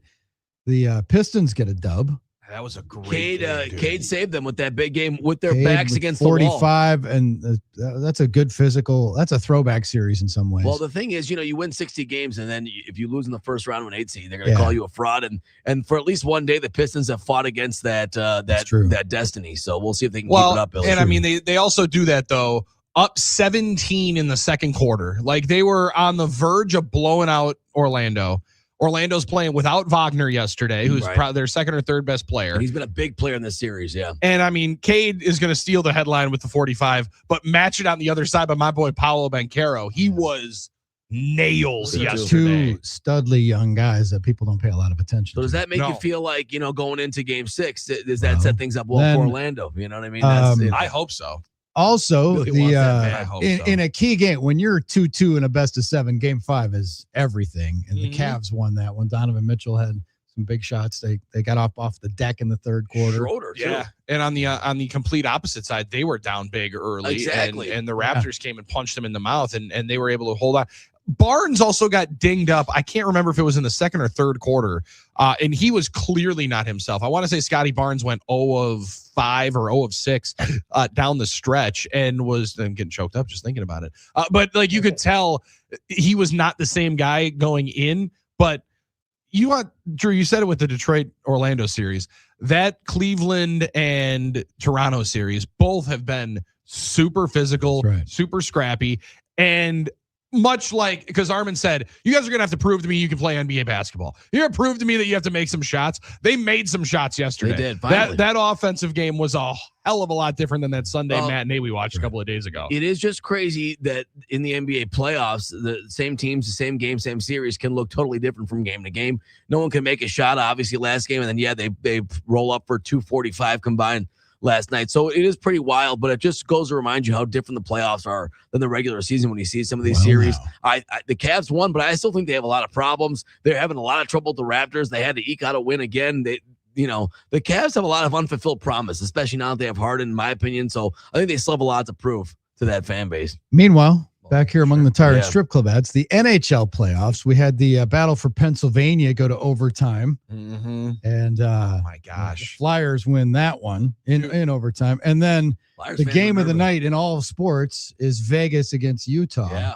A double overtime shorthander to lead the Golden Knights to a 5-4 victory. Which I'm glad that I didn't stay up to watch my Knights take that thing all the way down. I watched the first part of the first period. Yeah. Dude, I was struggling, and I'm like, there's no way on God's green earth I'm staying up any longer than this, especially after my Lakers decided that they were just going to send it down their leg in the second quarter and almost get doubled up, 30-16 in the second quarter. That one put me to bed quickly. But the Flyers finish in overtime. My man York hasn't had a goal, they said, since like January. Puts it in. Good time to get it. Biscuit in the basket. And I thought maybe my favorite part was maybe the best question off of it. Chucks the stick into the stands on the celebration. I don't know, where do you stand Thursday? How does that play? Because that is quite risky. However, maybe the sweetest souvenir anybody has ever gotten at a game. Yeah, but that's wrought with concerns, obviously, from a safety standpoint, but more so. And we're going back to the guy stealing the ball. You throw a stick into the stands, legitimately 15 people can get their hands on it. So who gets the stick? Is it the blade? Is it the tape? Is it whoever rips it away? I'd rather have the handle. You're starting to I'm saying who's got the right to the grab stick? The shaft. When in doubt, grab the shaft. And what's the most important part to grab? And then if you're swinging it around and it hits somebody when you're trying to grab it from somebody else.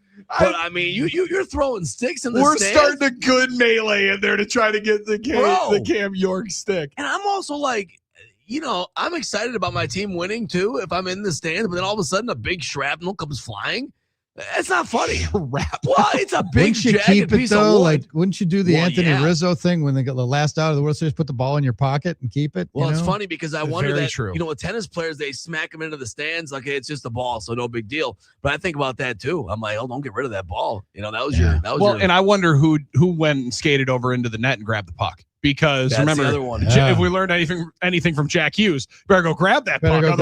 Otherwise, it's not your puck, and it never was your puck, so it's our puck, and we're taking it. But big win for your Knights last night. I'm always souvenir story time. My Sprout was at a game, and she was.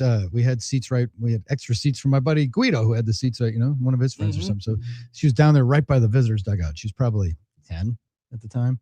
And that's the spot. And Brewers were playing the Twins, as I recall, and I think it was Kyle Loesch who ended up pitching here.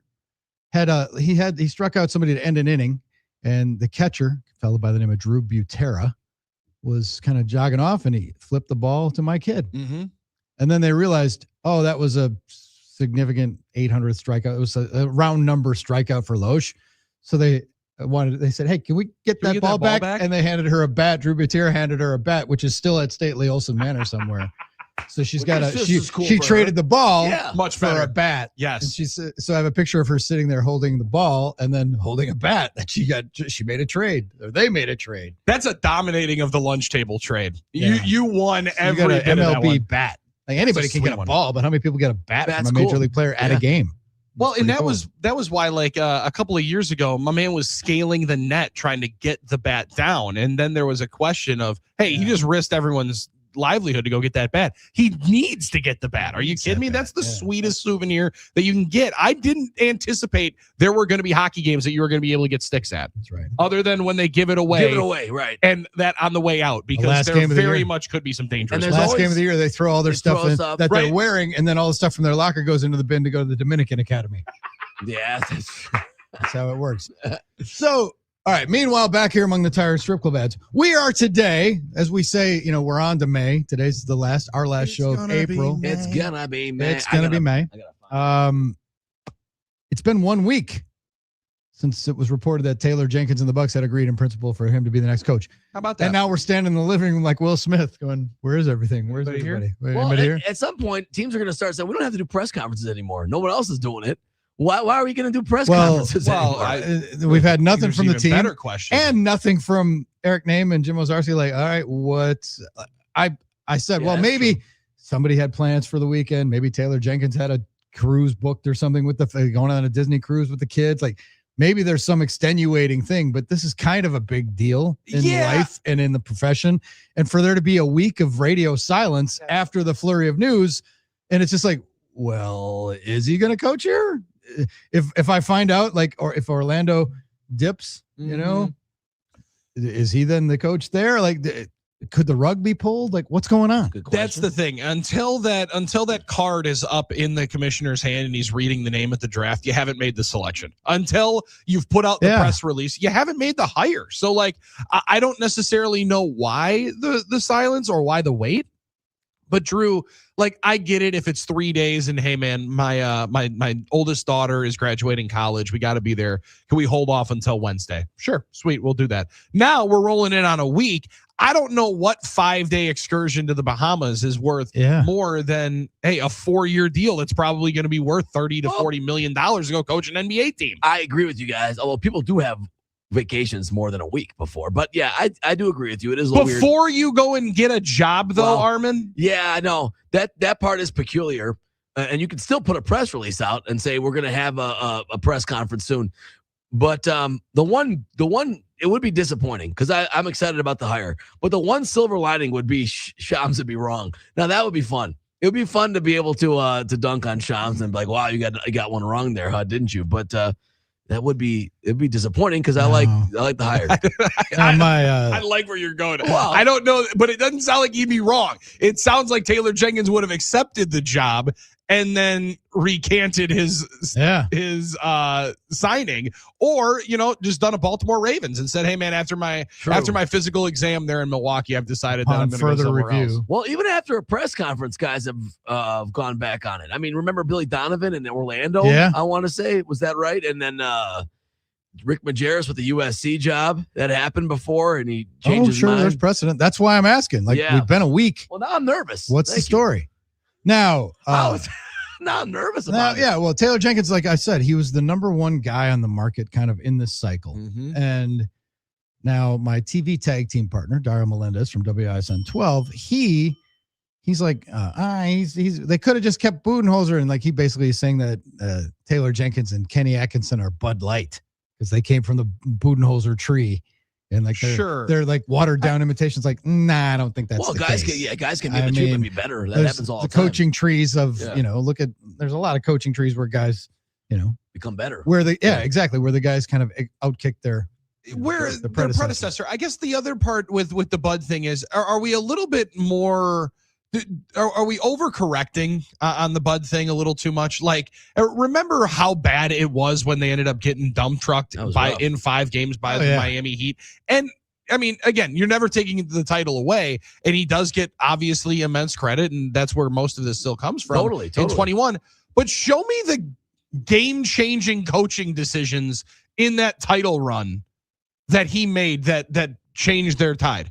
Playing the starters 48 minutes for 3 straight games against the Nets. I get it. There wasn't any X's and O's deal that made him head and shoulders above. He never outcoached anybody. They outplayed. They were better than the teams that they ultimately went down against. It was against Phoenix, where it was just a will and a comeback. It wasn't anything X's and O's wise really ever that it felt like he was out coaching anybody in that spot. I tend to agree. It's based, of course, on what we know, what we think we know based on the coaching. There's a lot of nuance involved Maybe he did call. Maybe he saw some tendency in the Brooklyn. We don't know, but I would agree with you, Billy. I mean, things happen. You know, they had the right run with the right guys and the right players, especially when PJ came on board and Giannis went nuclear, and the right things happened at the right time. Chris had big games. Drew. So you're right. I don't think you're totally wrong there. There might be a little bit of revisionist history when it goes back. I mean, like he was as close to getting fired as anybody has ever been. Yeah. Like it was as title or bust, and you are out of here. Well, I remember 21 than it ever was for anybody. I remember after it was 2-0, I think, in the Brooklyn series, and I was talking about Rick Carlisle. Can't we say that? I mean, but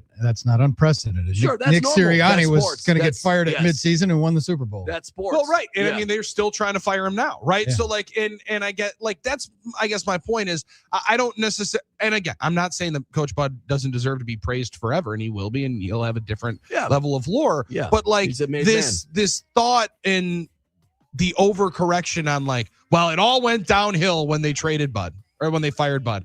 No, I don't necessarily know that was the case. I think it was the year before when that same spot was allowing somebody to go off for 46 in a clinching game to get back to the Eastern Conference Finals. Yeah, it sure went downhill before he got fired with that in that series. That's for sure.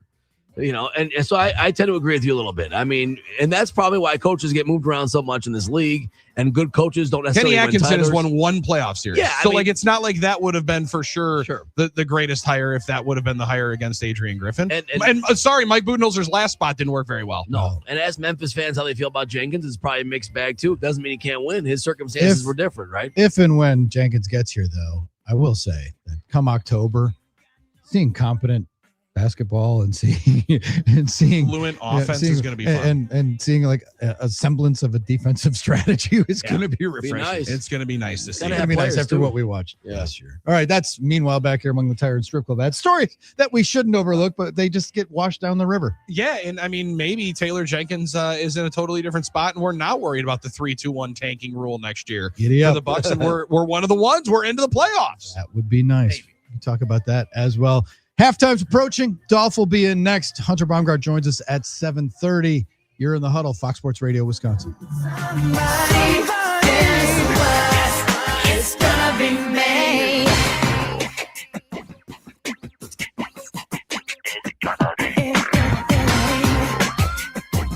Ooh, yeah.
Billy and Armin. Happy to be joined by our halftime correspondent, Scott Dolphin from the country station The Hall, FM 106. Hello, Dolph. Drew, Billy, how you doing? And Armin, I love the throwback. That was a Lone Star from the 1990s right there. This song, I woke up last night at 1 something. You know how it is with the schedule. You wake up every hour. You always waking up. And for some reason, this song popped in my head. All right. And I'm like, I'm going to bump that for Dolph today. Here's the question. When you wake up, as we do, working this shift is a little bit like, for most people, the way to equate it, let's say you're going on vacation, as I am on Saturday. Let's go. Lucky. And you got a 6 a.m. flight. You know you got to get early. And usually, for me, it's like, all right, I'm packing at midnight, and I have to wake up at 4. Yeah. Right? So I have to wake up at 4 to get ready to go to the airport. And then you wake up in the middle of the night. Do you trust the alarm, or do you look at a watch or your phone to see what time it is? I never trust I my don't alarm. have the alarm clock that we nobody. used to have where you could look over and see it. But I don't trust my alarm. I don't trust my phone. I don't trust myself when it comes to setting multiple alarms on my phone because I'm going to screw something up. I do now, and it's like I'm split. I'm weaning myself off looking to see what time it is, because really, what's the difference? It is like, oh man, just this morning I looked at it and I'm like, oh, it's only like 12:30. I got another couple hours to sleep. That's like, a great feeling. Okay, it's a good feeling. Yep. Because I've already slept. I was kind of waking up and I felt like I had gotten enough sleep. Like, oh, I got more time to sleep.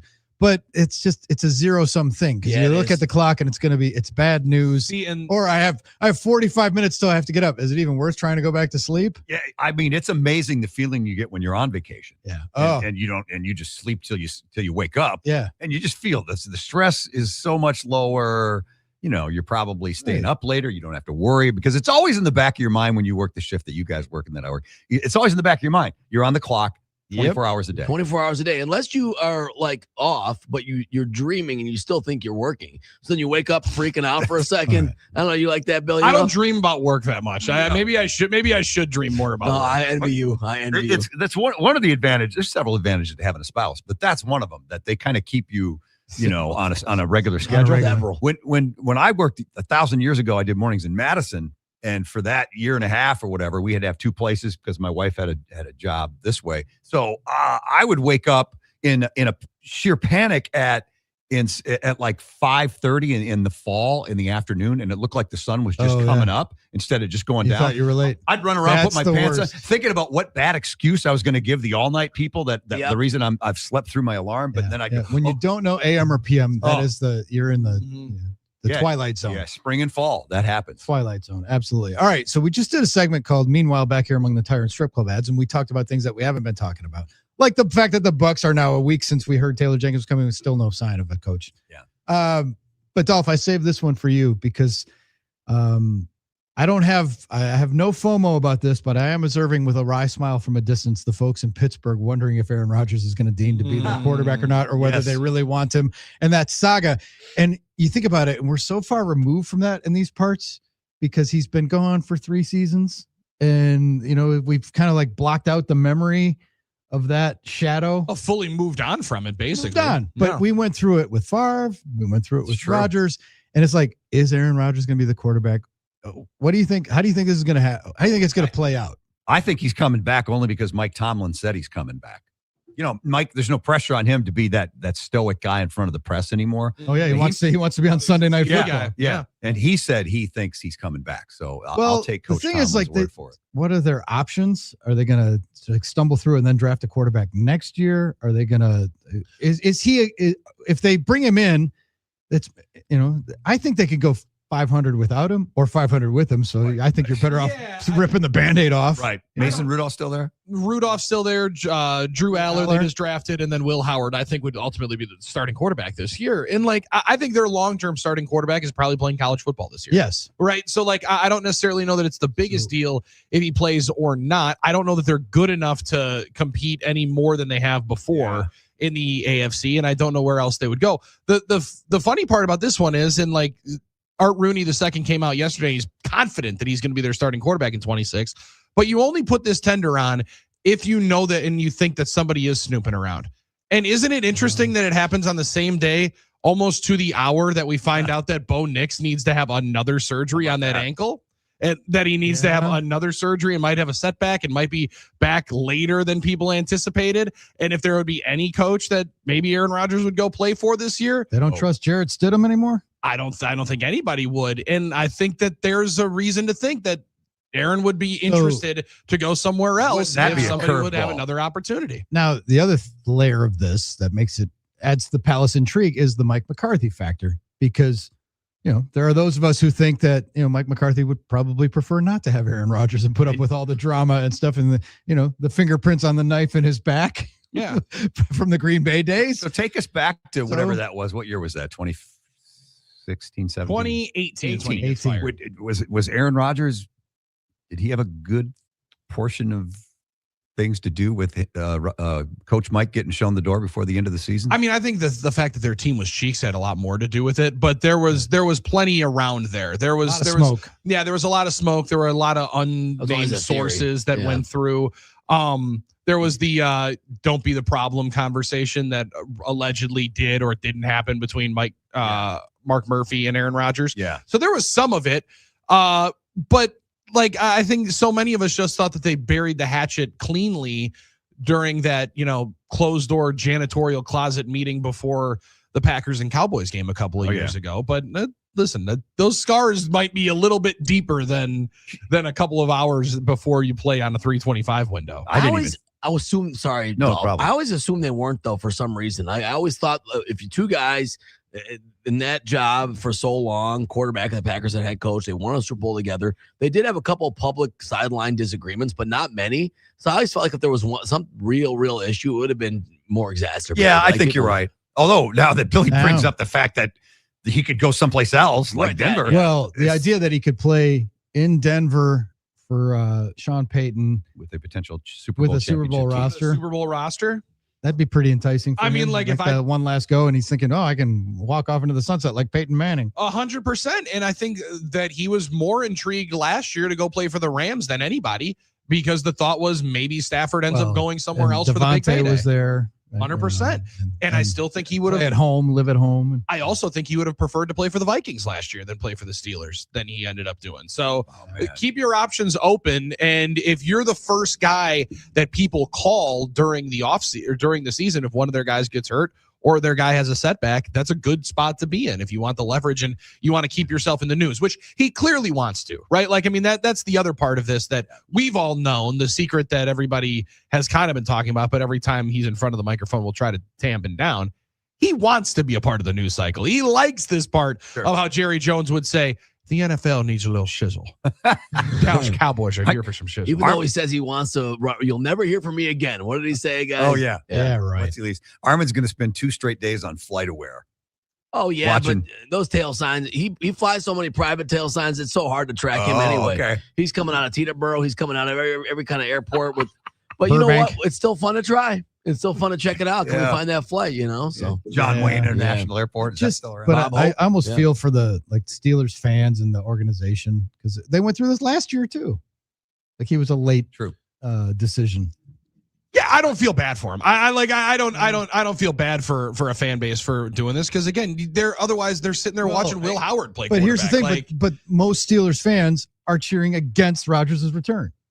They don't want him back. They want to turn the page. Like they tried Russell Wilson, they tried Aaron Rodgers. None of it works. For 500, they want to break the cycle. Yeah, they also don't want to be 5-12 or 4-13. Then that puts you. But the 1 year pain puts you in a better chance to grab one of the quarterbacks that you might want in the draft. Again, you can grab JJ McCarthy and you can be sitting right back there again. So nobody sees that though. You think of that as that's the totem that you want. That's the talisman that we're reaching for. Is that draft pick quarterback, then the high draft and get guy we want. Yeah, Steelers have lived a nice life. They've lived a very comfortable life for a while, and you don't realize how quickly those fortunes can change, and you can be the Cleveland Browns pretty quick. But then the Rams taking Ty Simpson, right? That's like they knew they weren't going to be in that position. They hope to get that guy, so they did. They took the flyer. That was almost a swing like they did with Aaron Rodgers or with Jordan Love. Well, that was their swing. Dig your well before you're thirsty. Yeah. That's the idea. It's time that the Steelers go through a little drama, man. I mean, come on.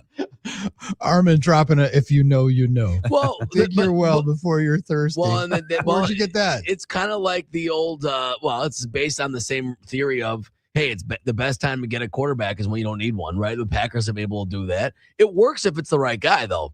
right? Yeah, it works if it works. It works if it works. Did it work for the Broncos with Tommy Maddox? Did not. Absolutely. Good point. Did it work for the Bears with Cade McNown?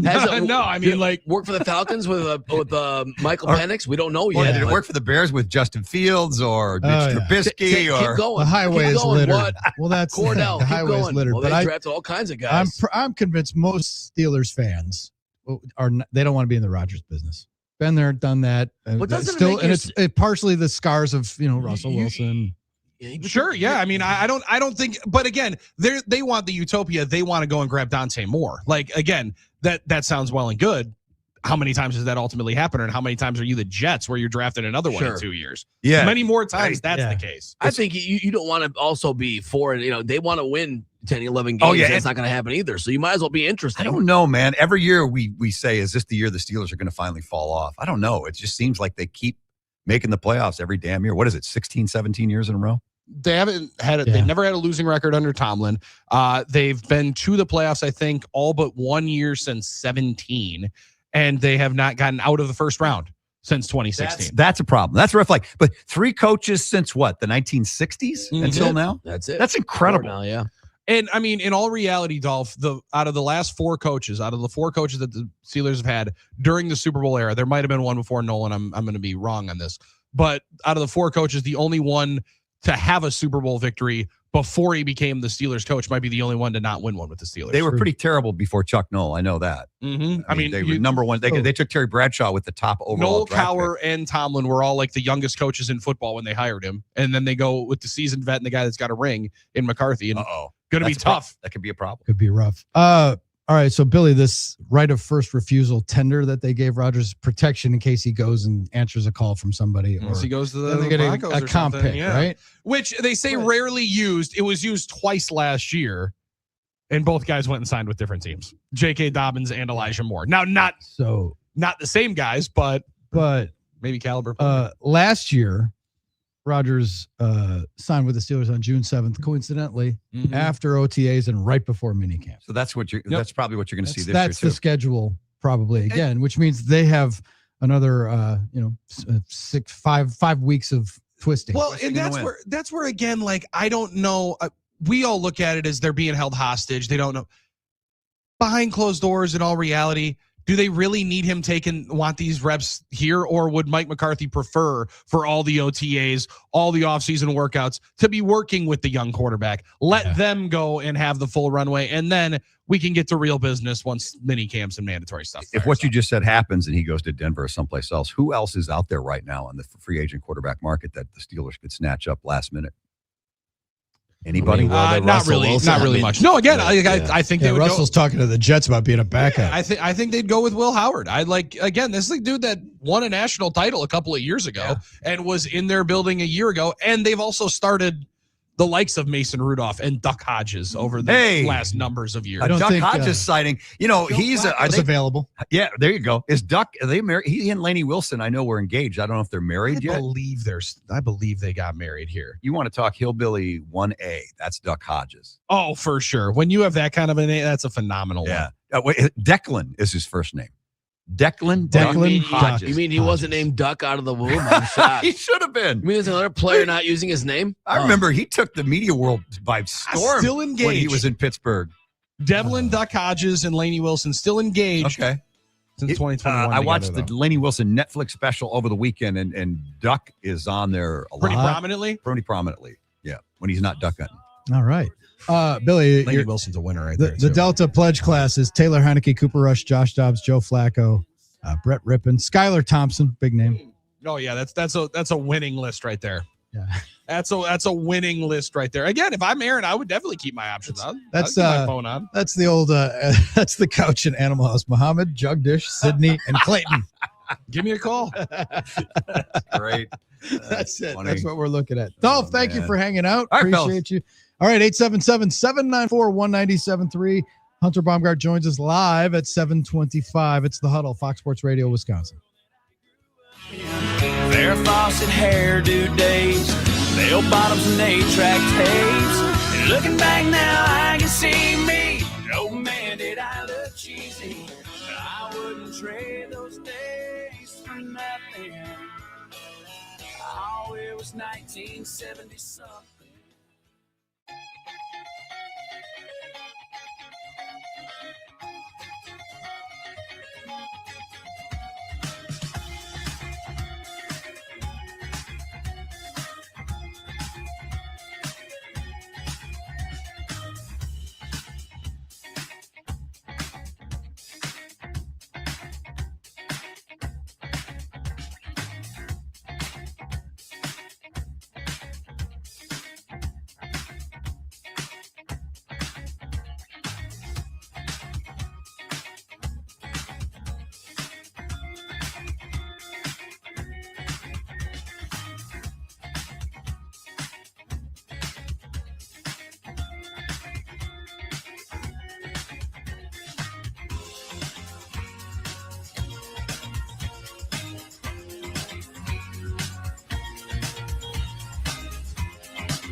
Rolling along the Huddle, Fox Sports Radio, Wisconsin. Drew, Billy, Armin, bringing it to you on this Thursday in the Good Land. Reach out to us, 877-794-1973. Played a little game before. Meanwhile, back here among the tire and strip club ads, stories that we've been kind of overlooking, backburnered. They're around, but not in the top, Yeah, right? Yeah. Another one of those would be the labor unrest between the National Football League and its officials. Yeah, no one thinks about that one. Everyone's Our man, thinking about the baseball labor. Mike Silver popped a column today in The Athletic. Man, he moves around a lot. He's all over the place, dude. Who's Mike Silver? I don't know. He's just Mike Silver, NFL guy. I was gonna say, yeah, Sports writer Illustrated, about the Athletic, Yahoo, The Athletic, the NFL, like NFL Network. Like almost a freelancer at this point. pretty He's a much. stringer. But the headline on the Mike Silver piece is "The Fail Mary tarnished the NFL brand. I saw it up close. Let's not do this again." Now that would be a good call. That'd be a good call to action. 15 years have passed. And it's like, remember him walking off, talking to Aaron Rodgers, asking him WTF? No doubt. Was that his picture for a long time? Was him and Rodgers walking off the field? And him saying WTF happened. Like that was the lip read, John Boy. WTF just happened. And it did, and it was a big uproar, and it happened to us, and it was a huge thing. But I have a question: did it really tarnish the brand? Like it didn't affect their business. Like people, the NFL's as successful as it's ever been. I mean, we're still sitting here talking about it 15 years later, right? I know, but bottom line, it hasn't affected anything. I don't think, Yeah, but again, it doesn't mean that it completely hinders it from forward growth. But when you're still talking about it 15 years later, and people can call back to the exact same thing, it's a stain. It's one that sticks with people for a long time. I get what you're saying. It didn't break the brand, but tarnish doesn't mean that it completely devalues it. It's just that there's a nick on there that you're not going to be able to get off. I think they've prepped themselves a whole lot better this time around. They've gotten themselves prepared and also flexed a little bit of muscle. Like Goodell was on doing the media rounds during the draft. He's like, listen, what do we want to do? Sorry, we want to hold the officials accountable. Everyone's favorite term. We want the best officials on the field. We want to be able to move off officials that have not performed well. Sorry, sue us. And like they have gone a little bit more outwardly against and said like, hey man, we're the good guys here. We're the ones that are trying to do what you want and make the officials better. Don't hate us for trying. Silver's column says, for the league, it was a public relations disaster, a cautionary tale that's become part of sports lore, like the Heidi game or the Tuck rule or the deflated ball scandal. Some of you were too young to experience the farce. Some were aware of it, but have fuzzy memories. Others have tried to forget. I'm here for you because it took over my reality for a short, amusing stretch. I still have some WTF business cards to commemorate it. That's funny. I would, for Of course, sure. about his brand. What I recall most, the arrogance at the heart of the league's hardline strategy and the way players and coaches tried to exploit the situation. Because as much as of an epic fail as the Fail Mary was, a nationally televised clash of playoff-bound teams that ended with what should have been a game-clinching interception being ruled a winning touchdown via simultaneous possession. It was merely the culmination of a 3-week debacle. Prior lowlights included an inability to count. Then San Francisco 49ers coach Jim Harbaugh was awarded 4 timeouts and 2 extra challenges in the final minutes of a defeat to Minnesota.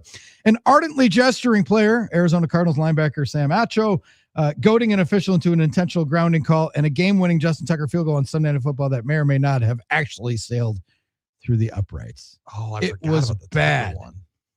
Sensing hesitance as well as incompetence, coaches and players alike tried to sway the flailing fill-ins at every turn. Once it became clear that the replacements lacked command of the situation, such responses were inevitable. That was part of it too. Everyone thought they could be opportunistic and convince these guys of a call, right? And one former player told Mike Silver last week, quote, "The NFL is all about intimidation. We prey on the weak."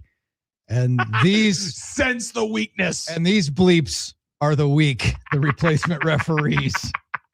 They're not hard enough for this. Pause. Now, 2 days after the Fail Mary, they settled. So that was the culmination of it.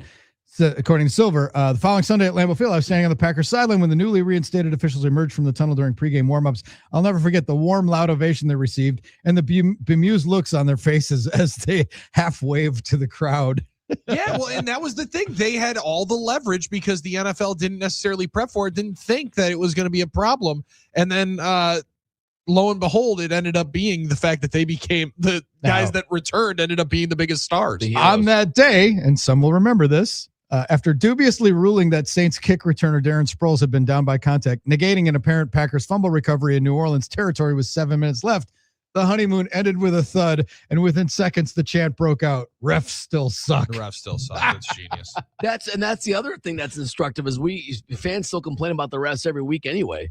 I mean, it's still a big topic, so, I don't mean to be nihilist about it. I just think it doesn't matter that much for them. It didn't matter. You don't want your product to go down a slippery slope. I agree, Billy, of having stains and things like that, but they've been as successful as anything else in the world. So the NFL might be Teflon at this point. Silver goes on a little inside baseball. I didn't cover a week 3 Sunday game that year, a rarity during my time at Yahoo Sports. The only reason I'd flown to Seattle for the Monday Night Clash was because I'd been invited to a post-game dinner with Marshawn Lynch, who rarely did media interviews, but typically, perhaps because he's got a soft spot for the fellow weirdos, made exceptions for me. Had to bring the Cal guy in. Come on now. Cal guy. Come on. Yes. So, yeah, that was epic. Meanwhile, back here among the Tyrant Strip Club ads, no Bucks coach. No deal between the officials and the national. That one's not going to happen for a while. I assume that they'll try to take that thing up to the absolute wire. Right. When we come back, Hunter Baumgart's going to join us at 7:30 for a little Brewers report. You're in the Huddle, Fox Sports Radio, Wisconsin.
I'm Doug Russell. The Brewers couldn't tame the Snakes for 2 nights in a row.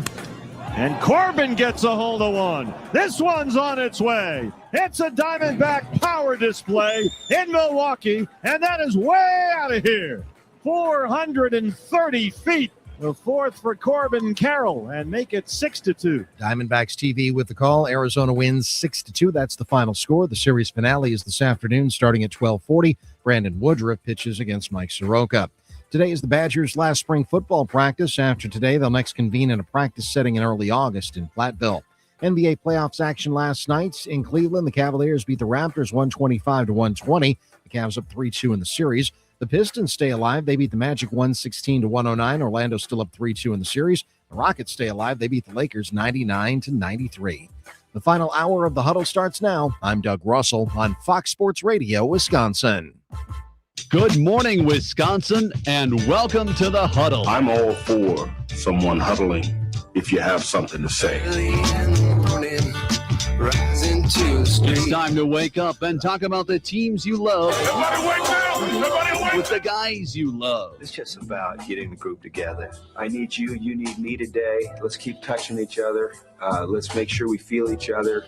Let's make sure we smell each other's breath. Watch us on YouTube, Facebook, and X. You need 15 or 20 huddles to correlate with a number of cameras. Take the cameras off the field, and there'll be no huddles. Now gather around because it's time to huddle up. West left slot, sweep 23 wide stick on one. Ready, Biller, for blitz. If it looks like man coverage, I'll check. I'll go 200 yes. You got to cut and crack. Now cut and crack. Red, right, 18, Bob on one. Ready, cut him and crack. If you look at this play, what we're trying to get is a seal here and a seal here and try to run this play in the alley. We got exactly what we got to do.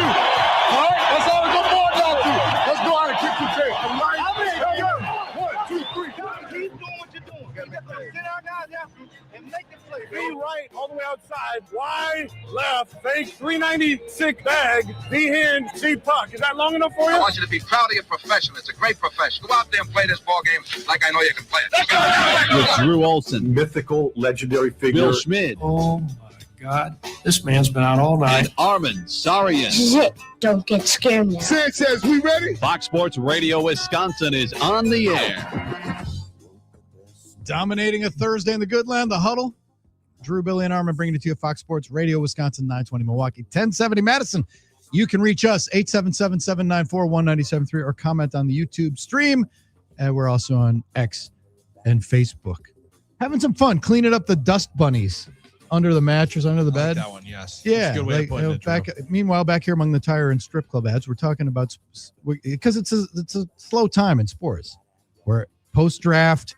Baseball still rumbling. Brewers have a 12:40 game against the Diamondbacks today. We'll talk to Hunter Baumgart about last night's game and today's game at 7:30 today. And still first round in the NHL and NBA playoffs, which feels like where you're just like the early part of the season. You're still getting acclimated to what the playoffs look like, Drew. Last night was a good one. I mean, I was captivated with Orlando and Detroit. That was a phenomenal one. Lakers, I mean, we touched on a little bit. Lakers just letting Houston hang around. Houston get challenged without KD, right? They're like, they want to. They've played their last two games, won the last 2 games without him. They've played 4 of the 5 games in the series without him. You could easily say Houston's outplayed the Lakers in each of the last 3 games because the Lakers kind of got lucky to be able to win their third of the series. Mm-hmm. It's a phenomenal series to know, and also comes into maybe KD doesn't play for the Rockets and they'll be better off. That is because they all just might hate each other. They used to call that the wasn't that the Patrick Ewing effect, Drew, where all of a sudden your best player's gone and you start winning. Now, who knows? I mean, if that's reality or not, short-term thing. But you're right, Billy. Sometimes you do. We saw a little bit with Giannis. Guys would play differently when Giannis was out and the flow was different, things like that. Sometimes that's just the way it goes. That's a very intriguing series. There's no question about it. That thing might go, 7, and we'll see what happens then. So, all right, 2 more to clip off from the meanwhile back here among the tire and strip club ads. Brandon Ayuk. Ooh, Bueller, anyone? One. Bueller is even in the country. Like there's speculation that he's like on the lam. Dude, I have no. Do you want to talk about somebody that's as close to MIA in the NFL as ever before? It would be him. Just not answering his phone. Not is he a top 5 receiver in the league when healthy? Think so no, I don't. I think he's paid like one, or he signed a contract. I was going to say, in that term, but in terms of performance, can you obviously Justin Jefferson, there's some good dudes. Yeah, I thought there was a separation, but I thought he was in that second Puka. tier. Yep, I thought he was in that second tier Okay. behind the Jeffersons and Chases and those guys. Yeah. But Garrett Wilson or company like that, those guys get paid like that, and they're the ones that you think of. I'd rather have Brandon Ayuk or George Pickens. I'd rather. That's tough. That's a good one. Yeah, I think he's same caliber of player though, right? They're in can that be mix. can be a 1,000-yard receiver when given the opportunity. Yep. Okay, but that story, like I thought he was going to be traded. Like everybody thinks he's going to Washington. He's out of the country. Like the story's just like not getting any juice or oxygen right now. At least not on our radar. Luckily, because the Packers don't want to trade for him, I think. But he was, if you do localize it, he was the last guy reportedly that the Packers had a first-round grade on at the wide receiver position when they drafted Jordan Love in 2020. Okay. Yep. And he was the one that a lot of people thought they were going to potentially go up and trade for because they weren't going to be able to get up high enough to get Justin Jefferson. And when the 49ers take Ayuk, then you fall into, well, let's make sure that we get somebody out of here that we think is a first-rounder. And that's when they trade up to 26 to get Jordan. But Ayuk signs the deal. They wipe off the guaranteed money on his contract because he doesn't show up and the contract detrimental to the team. But the weird cat and mouse game, or it looks like just a big game of chicken right now, Drew, is teams know that the 49ers he's not going to play for the 49ers again. So they're just waiting for them to cut him. So then there's no money attached to the contract and they can sign him to whatever they want. And the 49ers are like, well, no, you don't have to pay the guaranteed money. You negotiate the contract once you get him, but give us a 7th round pick for him. And they're all just staring at each other. And I get the 49ers side of it. Brother, we waited for you all last year. We'll wait for you all this year. It doesn't matter to us now. You're off the team basically, but we'd prefer to not just let you have your way at the end of the day. It seems like a great power play that we're going to see play out for the next couple of months because he desperately wants to go to Washington and play with Jaden Daniels, his former college teammate. How long and how difficult do the 49ers make it? On the other layer of this, who's the Commanders GM? Adam Peters, who was the right-hand man of San Francisco 49ers GM John Lynch for all those number of years. So there's a good dynamic going between them. They're having the Ian Rappaport described it on the Pat McAfee show as, back when you're in high school and you're calling girls and then you're talking to a girl and then, you want to hang up and then you say, no, you hang up and no, you hang up first. So I thought that was an interesting metaphor that Ian pulled out, a high school conversation. But hey, listen, the reality is, take a page from our boy Cato Kalin's book. First one to hang up is the greatest. Hangs up on you. Hey, shout out to Ian Rappaport for signing a new contract yesterday. Yeah, I saw that was we always joke about the how news getting broken by Pro Football Talk, Drew. Like these guys are the stars now. These guys had their own reporting of their own contracts. Other insiders from other networks reporting on the re-signing of a contract. How good of an insider are you if you can't get your own scoop on yourself? Why wouldn't you report it yourself? How good of an insider are you if you don't have your own scoop? Well, but doesn't it look cooler when somebody reports on your own? I may be an old man yelling at clouds. Sports was better when we didn't really care about contracts for players, much less insiders. The insider pretty wild, contract. isn't it? But that's what you're paying for those great metaphors. No, but it is interesting. I mean, it's like then the other X factor of that is, Brandon Ayuk is not contactable. No one can contact him right now. They don't know if he's in the country. He lives in Malibu. We got to FaceTime him. You got to FaceTime him. Reception and then it's like, well, who's his representation? Is he having? It's interesting because I said to myself, well, what are other situations like that? Well, we haven't heard from BJ Raji in 10 years. So I guess who we're gonna hear from first? There are some guys that just disappear. That's true. Now, obviously, Ayuk's still playing, but we kind of thought that Raji might be still playing. At the BJ at least announced his retirement. He did. How did he did. He said, "You know what, guys? I wonder if the Packers ever said, "Hey, BJ, want to come back to alumni weekend and do the coin toss thing?" And I've been waiting for that. I would hope we so. are going to hear from him one day. One day. Maybe he just is done, and that part of my life is over. I don't know. You'll see Jeremy Burnett's back at the ballpark on 90s night anytime soon. That's fair. Now, would there be more? Would that be more of just hard feelings, or just him just not wanting to? Feelings. Jeremy always struck me as a guy who I'm busy living life. He was into he would rather be surfing or riding a motorcycle than playing baseball. He played baseball because it's the way he made money. He was good at it, but he's like, but to fly in for a weekend and get a round of applause, I think anybody would want that. Yeah, I don't know, man. But when you did that my encounters with him, I don't know that he's wired that way. Yeah, well, it's a free hotel room and a free flight. Yeah, but even then, like, would he do it? I don't know. Like, I'll have to check in with the Icon, Cirillo, and Jenkins and some of those guys. Like, you guys ever talk to him? Any contact at all? Like, he's just chilling, living his life. Well, Jeff isn't because he can't find his phone. But Rillo, that's true. Yeah. All right. I always wonder that. Are they in contact and get the word out and stuff like that? I got one more for you before we get to who's hot and who's not. Meanwhile, back here among the Tire and Strip Club ads. It lasted longer than I thought, but the Live Golf Tour is imploding and is about to go away. Wall Street Journal said they're this week, like they're gonna Saudis are gonna stop funding it. Well, and Live Golf said not so fast, my friends, as they put out within the last hour their new strategic board appointments and expanded strategy. Yeah. Good luck. That if you read through the entire conversation is like, hey, so now that we don't have Saudi money, we're gonna have to be like a real business, and we're gonna have to start finding investors across the entire globe. And no one was paying attention to them before and now. So my thing is, if this goes away, they might play out the string this year or whatever, but it goes away. And now the tour is like those guys who left, a little bit kind of like scabs in the players union, it's like, oh, we don't know if we want to welcome you back or not. Well, bend the knee, that kind of deal, right? Well, I mean, yeah, some of them are already back, right? I mean, like a certain amount of them are already back. Some guys are like, they're looking sideways at them. And my thing is, like, you cash those checks, you left. You basically, it was a cash grab. It was a money grab. Yeah. And any of those guys have remorse? Like, I should have just stayed on the tour and slugged it out, won some events. Maybe I'd have won a major. My career would be different. My bank account might not be as healthy, but would I be happier? It's the whole. I wonder what they're thinking before they drift off to sleep about whether they did the right thing. I got to wear shorts, and I think some of the numbers those guys were getting, and as long as the check's cash and it's in their bank account. Well, that's the thing too. It's like, does that like, mean what happens now if they pull up stakes? Like, do you get the money that you were owed, promised? Like, that's the only thing you have to battle for it. I think a decent amount of that money's already in the bank, right? Like, that's what I would think, but I don't know how that was working, and I don't know how the payments were structured. I don't really.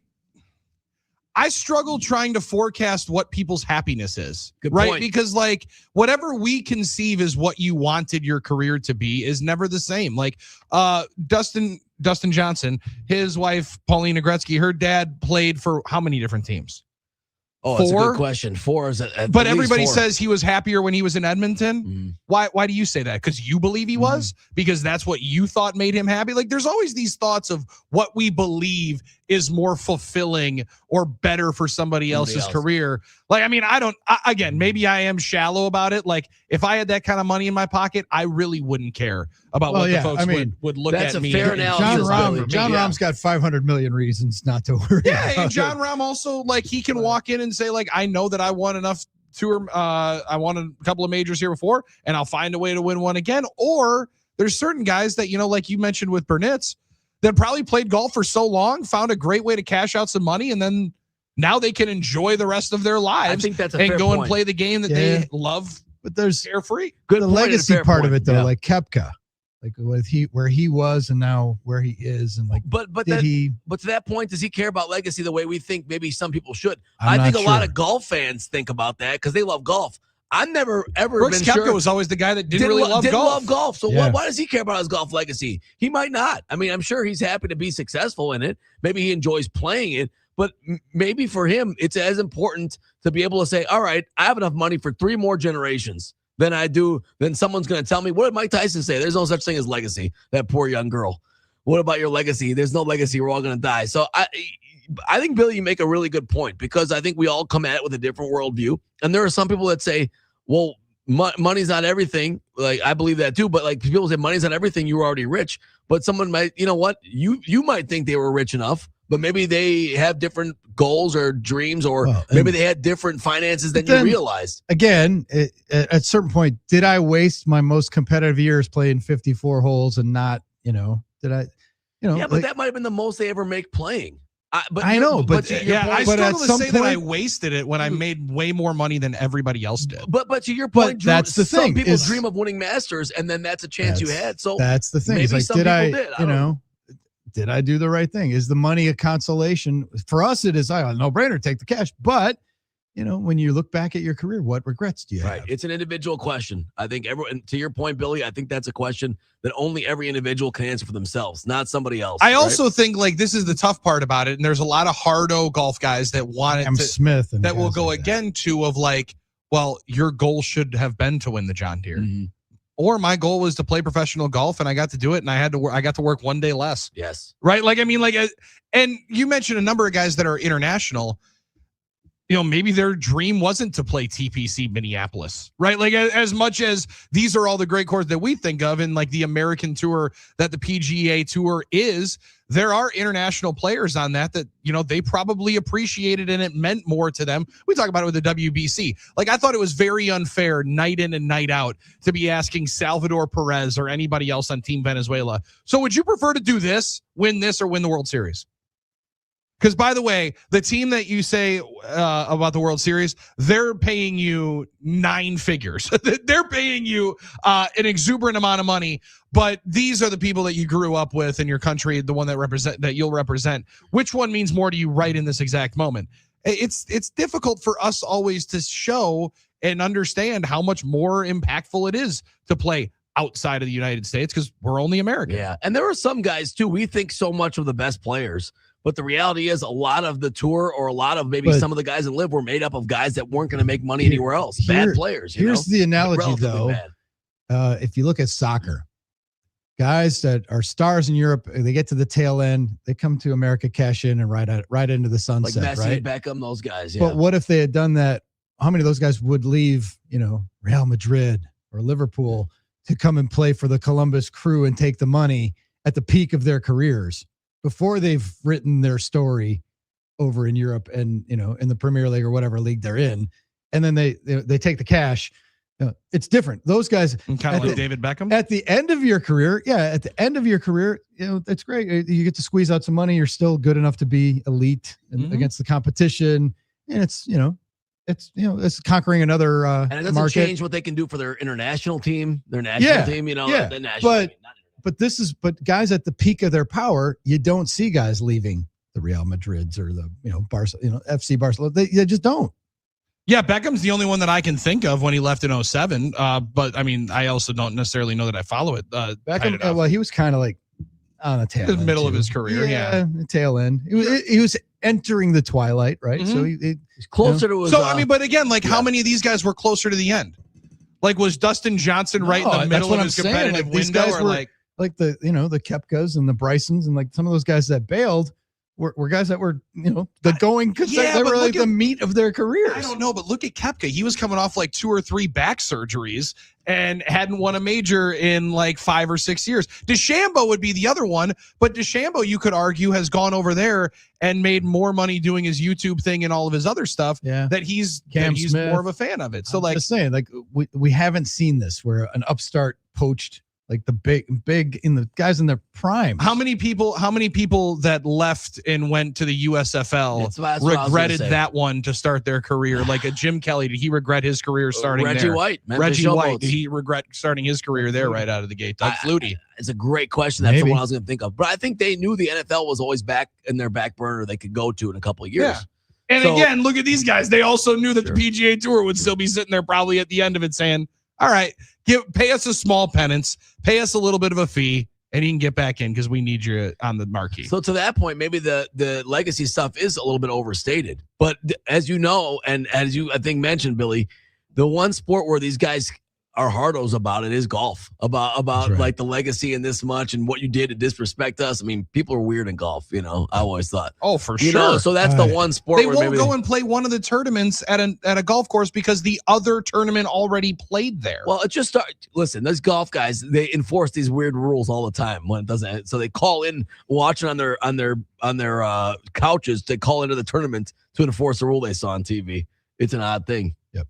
Time for Who's Hot, Who's Not, brought to us by Donovan Jorgensen Heating, Cooling, HVAC leaders in the area, employee owned for 40 years. Billy, who do you got for Who's Hot? I got a decent one. Let's start out with Who's Not Hot. Well, just within the last couple of minutes, Kevin Durant announced by Shams Charania reporting he will miss Game 6 as well after his team staves off elimination last night in LA. And it was the first time LeBron James led team has not closed out a closeout game at home in 18 years. Opportunities to close out a series at home. The last time LeBron lost a home playoff game to clinch a series was in 2008. The fact that streak is that long is actually incredible. And probably more complimented. I believe it was 14 or 17 consecutive opportunities they had to close it out. 2006 twice, and then 2006, 2008 were the only other times that they had not done it. Last night, LeBron, a big part of it because he was 0 of 6 from downtown and finished 9 of 20, 25 points. Wasn't awful, but wasn't great, and their team was not good all night. Outside of DeAndre Ayton, 18 points, 17 boards. That'll be in the hot category. Who's also in the hot category? Cade Cunningham and Paolo Banchero. They matched for a pair of 45-point performances in the first of the 3 NBA playoff games last night. Cade Cunningham's team gets up off the mat. They force a game 6 in Orlando on Friday night. Evan Mobley knocked down 3 triples. 3 of his only 5 triples in their 5-game series that they've had against the Raptors to win all in the second half, a part of their victory. And how about this one from the world of hockey, Drew? I might be mispronouncing my man's name.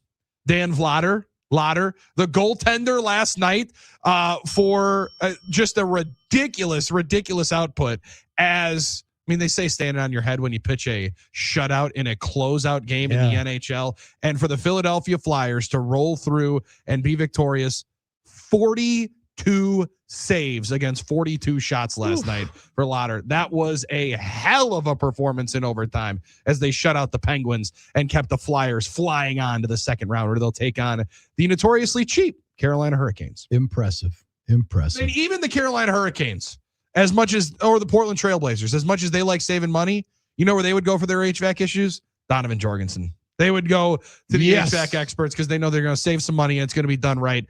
Final one in here would be for the not category, guys. Brandon Ingram. Ooh. Dude, I almost feel bad for the young man because he is having the worst series an all-star possibly could have. Last night, damn near Tony Snell's stat line on 11 minutes. 1 point. Tony Snell season. 1 point. Yeah, Brandon Ingram's been a topic of conversation 1 for point. many. Yeah. In 11 minutes. That's a tough day at the office. Who's not the producers that Get Up, because the graphic says, is Cowboys offseason setting team up for success? Oh, come on. Really? What? Really? Bring it down and change it. How read hard it? is it? Well, MVS for Sean Gary. We're going to, Kenny Clark, we got to start following Cowboys now. Second screen. Notable addition, Mark. MVS and Rashawn Gary. Let's ride. Let's ride. Yes. Yeah. Is that offseason setting up for success? Yeah, we're going to ride MVS and Rashawn Gary all the way to the LA for SoFi Stadium. Which one's more hilarious for you to see on the notable additions? Definitely MBS. Definitely MVS. Are you kidding me? What? No way. Come on. Champion. Yeah, that's wow. true. Yeah, I guess that's true. Speaking of world champions, when we come back, World champion. Hunter Baumgart's going to join us. Travis Jeremy. All right. That's right. Hunter Baumgart with our Brewers Report is coming up next. This portion of the program brought to you by Game Day Men's Health. I'll be visiting my friends after work today. GameDayMen'sHealth.com. Sign up for that free, no obligation consult, and they can change your life. GameDayMen'sHealth.com. Hunter's next. It's the Huddle, Fox Sports Radio, Wisconsin.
Drew, Billy, and Armin bringing it to you on the Huddle.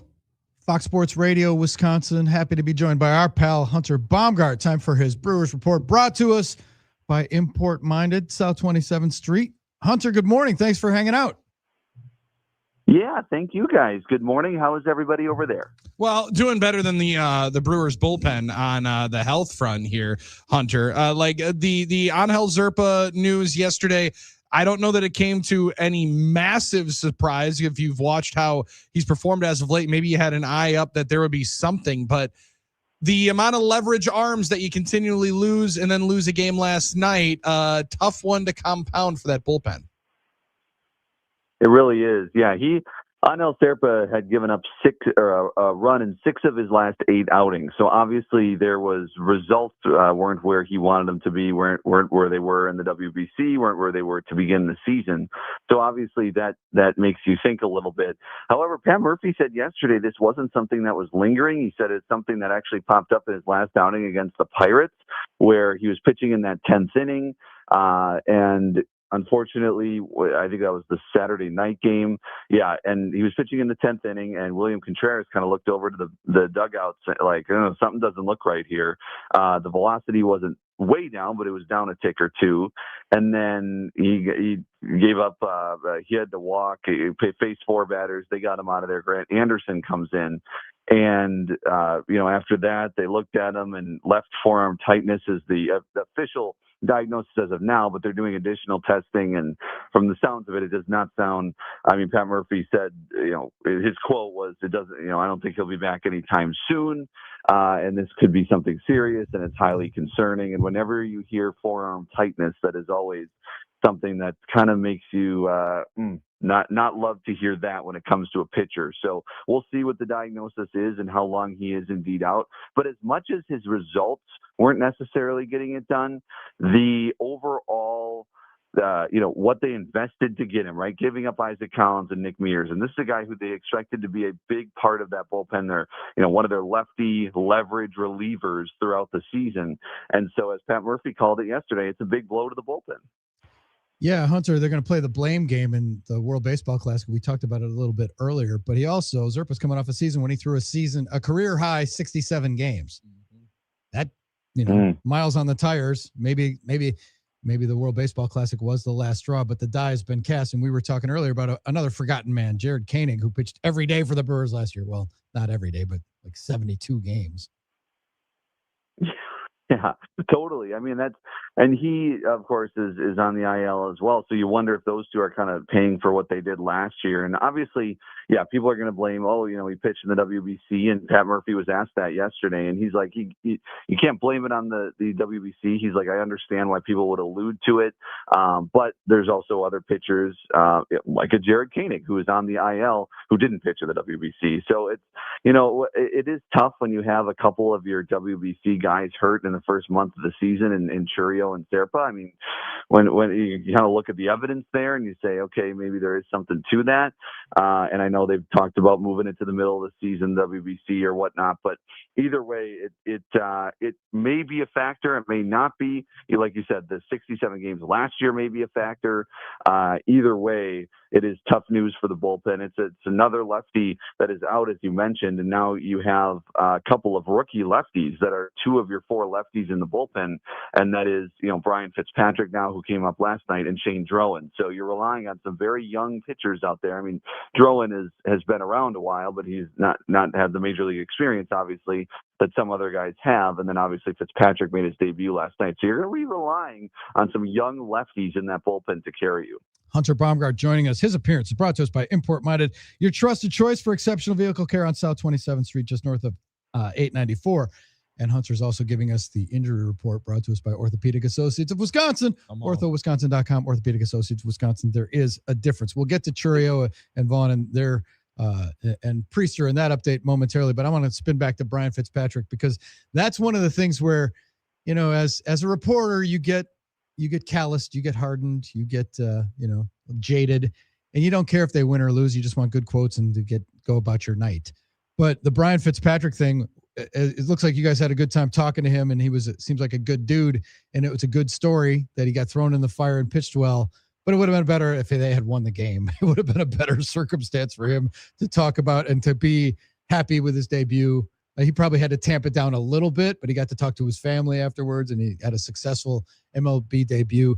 And with all that, Hunter, it's just my way of asking, is he taller than Miz? Is he the freakishly tall guy? Is he taller than Gasper? I mean, come on.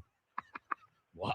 Yeah, he's right. He's probably eye to eye with Gasper. I think he's probably a little taller than Miz. He is very tall, and it just kind of adds to that tall bullpen out there, and just the pitchers that they have. I mean, Abner Uribe's tall, but Trevor McGill, obviously, Jacob Mizorowski. So they've got some tall pitchers, and he definitely fits in that way. Yeah, and so I'm interested to see how he does at the major league level. He did not give up an earned run in 10 appearances in Nashville before coming up, a 10th round pick of 2022 out of Rutgers. Really shot up the system last year where he played at 3 different levels. Went from Wisconsin to Biloxi to Nashville all in 1 year last year. And this is a guy who then even he was in Milwaukee for the Temple exhibition game, so he got some experience at American Family Field there. And then, of course, gets the call here and goes 1 1/3 scoreless last night. And welcome to the big leagues. Here you get to face Corbin Carroll. Welcome. So it's like, and then he faced Arenado in the 8th inning, and he faced the middle of that Diamondbacks order, and to not allow any runs. Obviously, Pat Murphy was impressed by that. So yeah, he was great though. Really, really nice. They kind of wanted us to introduce ourselves to him before we talked to him pregame, and just he really seems like a fun guy to talk to and someone you could have a good conversation with and really learn from, where his mind is at when it comes to baseball. So I'm looking forward to that. Otherwise, really, we were talking in the press box after the game, like there was hardly anything to really write home about in last night's game. Like there wasn't great pitching on either side. There wasn't great clutch offense on either side. The Arizona Diamondbacks had 2 innings where they hit 2 home runs, and really that was it. Early in the game, it was good to see Bowers and Terang hit off a lefty in Rodriguez, but otherwise, really, there just wasn't much. So it was nice to have a little bit of a storyline there in Brian Fitzpatrick. Brian Fitzpatrick, our current electric superhero of the day. Callcurrent.com, your place to be, because you want to make sure that you are going and getting a free home generator assessment. You want to get the safety assessment before the end of the month. Today would be that last day. But also sweet stuff coming up, Drew, if you're getting an EV charger. You got a car that needs an EV charger right now. The superheroes at Current Electric. Initial site assessments and final installation. They're with you all the way through the month of May. So go and check them out. Call Current. The runner-up for the Current Electric superhero of the day is Jet Williams, who lifted the Nashville Sounds to victory with a walk-off homer. Oh, now we're talking. Yesterday. Let's go. Come on, Jet. He's priming the pump for Churio and Vaughn to start getting some ABs for Warming the them up. Sounds, right? I'll tell you, and Cooper Pratt is starting to heat up down there as well, which is something to watch. Yeah. I think finally we're kind of seeing him turn the corner a little bit. He had a nice night last night as well. And then Churio Vaughn, both of them playing 5 innings last night, and we'll get the full report today, but sounds like all went well, looked like all went well. Churio was running the bases like usual, and a couple of walks for Churio, and so it looked like a very successful first rehab outing for both of those guys, going the full 5 innings, Churio in the outfield, Vaughn at first base, and then hopefully they recover well, and we could see him as early as Monday. You mentioned the $50 million man there, Hunter. Is there a world that you could foresee him being up here in the big league sooner rather than later, or like before or after the All-Star break somewhere this year? Yeah, I think for sure I could see it at some point this year. Is it a guarantee he'll be up here this year? Not necessarily. I obviously think some of it is how he does in Nashville. But the interesting thing that Pat Murphy said at some point in this homestand, all of the press conferences kind of run together, but at some point in this homestand, he was saying how he doesn't he was talking about Luis Lara, and obviously Lara's been great offensively, defensively, and everything like that. And he was saying, one of the reasons, or maybe the reason, they have not brought Lara up is because Churio is going to come back and because Yelich is going to come back. And obviously Lara's tearing the cover off the ball in Nashville, but you don't want him to come up here and be a utility guy. You want him to come up here and get at bats and have an opportunity, and really, be able to take a position by hold. And so that's one of the reasons they haven't brought him up. I wonder about that with Cooper Pratt. They obviously paid the extension, so I wonder if they decide to do a Cooper Pratt call-up at some point, I would think that they're thinking they're going to play him almost every day. I see. And so, how long is that leash on Joey Ortiz? Obviously, before the season, I said Memorial Day. I still think that probably is the case. I know they love the defense, but obviously the offense hasn't been where you want it the last, year plus. And so at what point do they decide to do that? Is it a third base option if Rengifo struggles and continues to not be as good as maybe you want him to be? So all of that will factor into it. I would say definitely I would be shocked if he's up here any earlier than Memorial Day. I would still be surprised if he's up here. Yeah, I don't know if I'd be totally surprised if he's up here, say June or early July. But I would say the most likely is maybe, after the All-Star break, somewhere in maybe the second half of the season. But it depends on what happens at the major league level, because once you pay that guy that money, you probably have more of an impetus to bring that guy up. The flip side of that coin is that I know a lot of Brewers fans think Joey Ortiz is the worst thing to happen to a baseball team since the strained flexor tendon. It's a tough one, yeah. But Joey Ortiz makes like $10,000 more than this MLB minimum.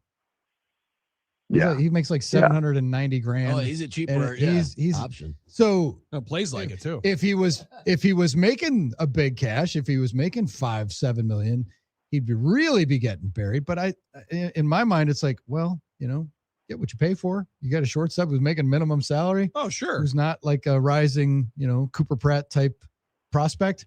Mm-hmm. I mean, I look at it through that prism. It's like, yeah, he's okay. He still plays elite defense. Right. Saves you more runs. And there's a value in that in terms of his WAR, Armin's favorite stat. But there's value in the defense that he plays. And so the offense is a bonus. It's the way shortstops used to be back in the olden times. But if the money's already spent, then isn't it already spent? Like at that point, I don't care that I'm saving the money. I might as well go get somebody that's actually that's the thing, though. It's like, but I think people should temper their anger in Joey Ortiz just in the idea that he's barely making a rookie salary. He's making a minimum almost. Oh, sure. Yeah. No, just more of a disappointment on the Corbin Burns trade, if anything. Right? I mean, like that would be the one. Yeah. That would be the disappointment. Also, it's a sliding scale. Any offense is a bonus, but you also don't want him under 500 OPS. I mean, that's a problem. I mean, so yes, I would agree with that. He's making less money, but to your point, Billy, the cost is sunk in Cooper Pratt. It's already there. Yeah, but Cooper Pratt's not going anywhere. So let him cook. And do you want to start that arbitration the clock ticking and stuff? That's the other thing. Well, but doesn't that not count now though? Now that the deal's signed, right? Like now he's signed, so now it wouldn't matter. Now it would be. Now at that point, it's like you got some cost certainty, I guess. Yeah. So at that point, at some particular point in time, I would just wonder when that would will be. He be ready? I get it, and I'm with you. Like, let's see. And I think more than anything, the brain trust would like the Ortiz one to work out because then it wouldn't look so bad. Here's the thing, though, it's still an adjustment, and the idea that he's going to Cooper Pratt's going to whatever success he's having at Nashville, you're going to get him to the big leagues, and you're going to struggle for a little bit, as Joey Ortiz is case in point. So they won 97 games with Joey Ortiz playing shortstop predominantly. Sure. But could you get better? Like, I get it. Could you get better? Is is it worth a roll of the dice? That's the question. Hard to get worse though. Yeah. Like I think that would be the one for me that I think it would be hard to get. The best case scenario would be Joey Ortiz, like right around Memorial Day, like Hunter's saying, pulls a hamstring and goes on the IL for 2 weeks. And has a rehab stint in Nashville, and then Cooper Pratt comes up and plays shortstop to see what he can do. And that way, it's like, well, Joey Ortiz is coming back. You're just here till he gets back, and it gives him that kind of safety net. Damn, Joey, you really pulled up on that run over to first base, didn't you? Man, that hammy looks really tight. Should we get a closer look? That hammy looks real tight, Joey. Why don't you come on over here for further evaluation? Love it. Hunter, anything else we need to know going into today other than the fact that you got a Baseball Tonight show following the game? Yes, exactly. 6 to 7 this evening. We'll recap the series finale, look ahead to the weekend for the Brewers in Washington. Washington came to Milwaukee and swept them a couple of weeks ago. So let's turn that around this weekend maybe in D.C. But, yeah, get a series win here against the Diamondbacks. If you don't win today, you're going a 2-4 homestand, and you don't love under 500 homestand. So Woody's on the mound, though. That is the good news, and hopefully the offense can bounce back a little from last night, have some more of your big guns in there. And one more thing is, people have been talking about obviously the Greg Jones, Blake Perkins, Brandon Lockridge outfield last night, and they're facing a lefty, and why don't you have Mitchell and Frelick in there? And obviously Pat Murphy put the lefties in there when they went to their bullpen, when the Diamondbacks did. But something else that Pat Murphy mentioned yesterday, specifically about Garrett Mitchell, saying, considering his health history and considering, I mean, just honestly, he's a type 1 diabetic and they have to be careful a little bit with him. And so they want to make sure they're getting him off days when they can. Now, he's played the majority of the games. He's basically an everyday guy now, which I was hoping for. And now we're getting to see that. But there are going to be days where he's not going to be in the lineup. So when do you want that? Against the lefty. And he only didn't play 5 innings. So I think it's something to think about where I know we want, these guys every single day, but it's also April. They also have other factors that they're weighing a little bit when they don't start guys. And it just so happens that their other guys just aren't producing right now. So it makes it even worse. But when their other guys come back, it's going to make it look better. But something to keep in mind when you look at that lineup each and every day. But I would expect those guys back in there today. Hunter, great job as always. Thanks for hanging out with us, bud. Have a good time at the ballpark. We'll be listening at 6:00 tonight for Milwaukee's Baseball Tonight. See you, Hunter. You bet. Thanks, guys. All right. He is the man. Hunter Baumgart. Not joining us on video, sadly. Sorry about the streamers. You got to keep looking at us and not see the I got a feeling youthful exuberance of Hunter Baumgart. I got a feeling though when Hunter rejoins us on video, I was just gonna say, it's gonna be a pretty sweet one. I think he's building something big. I think he's got something cooking. That's might rival what's cooking with Wes. It's gonna be elite. There you go. When we come back, we'll close up shop with a wake and bake story from our friends at happyplacehemp.com. Use the code Huddle for 25% off and free shipping. You're in the Huddle, Fox Sports Radio, Wisconsin.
Time flies when you're having fun. Drew, Billy, and Armin, the Huddle. Closing ceremonies upon us. Time for a Wake and Bake story brought to us by HappyPlaceHemp.com. Check out our guys. Use the code Huddle for 25% off and free shipping on anything you order. I've been loving the Drift Seltzer last evening. So great companion for me. And good playoff pairing, too. And related, I had great sleep last night. Just fantastic. Drift Seltzer put me in that good place of being able to just shut down and get some restorative sleep. So thanks to the guys, Rob and Chris at HappyPlaceHemp.com. Use the code Huddle early and often, whether in person in Muskego store just off College Avenue or online. They ship everywhere in the state fast, blazingly fast. Legal, local products, best CBD products, anywhere. HappyPlaceHemp.com. Huddle gets you 25% off and free shipping. Billy, what do you got? Well, actually, today we get honored from the one that would never be waking and baking. Our friend Armin Sarian has found today's Wake and Bake story of the day, presented by HappyPlaceHemp.com. Yeah, it just so happens every now and then there's a lot of great Family Feud, Steve Harvey moments. We got another one on that final category. They call it Fast Money, I think. And I don't know whose mom this is, but she dropped one on Steve that even made him fill in the blank with one word, blank nuts. Bees. Fill in the blank with one word, blank nuts. You said bees. Come on, survey. It's got to be on there. There's no way it's not on the board. The problem is the clip cut off, and we never figure out what the survey said. That was my biggest issue with the whole clip. But hey, someone, I guess, coolest mom in the world, and she had like 3 or 4 daughters on the panel there, went nuts, dropping a D's nuts there. And anytime you get something like that, you get a great reaction from Steve Harvey. But we need to know what the survey said. We got to know what survey says. Because Family Feud is one of the few shows that I don't know loses its fastball. No, I agree. I'm locked in. And I don't care who the host is, right? The contestant got 3 points for D's. She did. Okay, so it was on there. By the way, that was their third category. She got a goose egg for the first 2. She was doing terrible in Fast Money. Oh, God. Until she got the clip of the year. So. If you're not going to win the whole thing, then at least make a viral moment. I was going to say, at That's least what go it's viral. About. It's what it's about, really. It's about becoming a meme. It's about trying to get some followers. D's nuts right there. Because it's not about, actually trying to win the money. What are we talking about? Mixed nuts, honey nuts? I was going to say tree nuts. Well, so peanuts was the other roasted one. nuts? So I'm assuming, like, what are the most popular nuts? Like, what do you think Heavenly Roasted Nuts would have gotten more points than these nuts? I mean, maybe mixed nuts. Mixed nuts, bar nuts, hot nuts. Hot nuts would have been a good one. Tree nuts. Tree nuts, the Brazil nuts, hot chestnuts. Shout out to Al Reyes. Hot nuts. Roasting up on an open fire. That could have been it. But the thing is, Steve Harvey makes that damn show. He does the reactions. The memes. He's there a meme have machine. been some great hosts in game show history. Steve Harvey was built for Family Feud. Yeah, that's so true. Like, he was designed to be on Family Feud because I almost can't even picture the old hosts. It's only Steve Harvey. I think Louis Anderson was a host. So Richard good. Dawson, Louis Anderson. Richard Dawson, yep. Yeah, Steve Harvey. Crashed All right. me up. We made it through Thursday. Hope everybody has a good one. Brewers and Diamondbacks, we'll talk about that tomorrow. And just the usual Friday shenanigans. Paul Wagner going to hang out with us as well. Thanks for hanging out in the Huddle. We'll see you at 5 a.m. Friday, my last day before vacation. Peace. Fill in the blank with one word, blank nuts. Bees.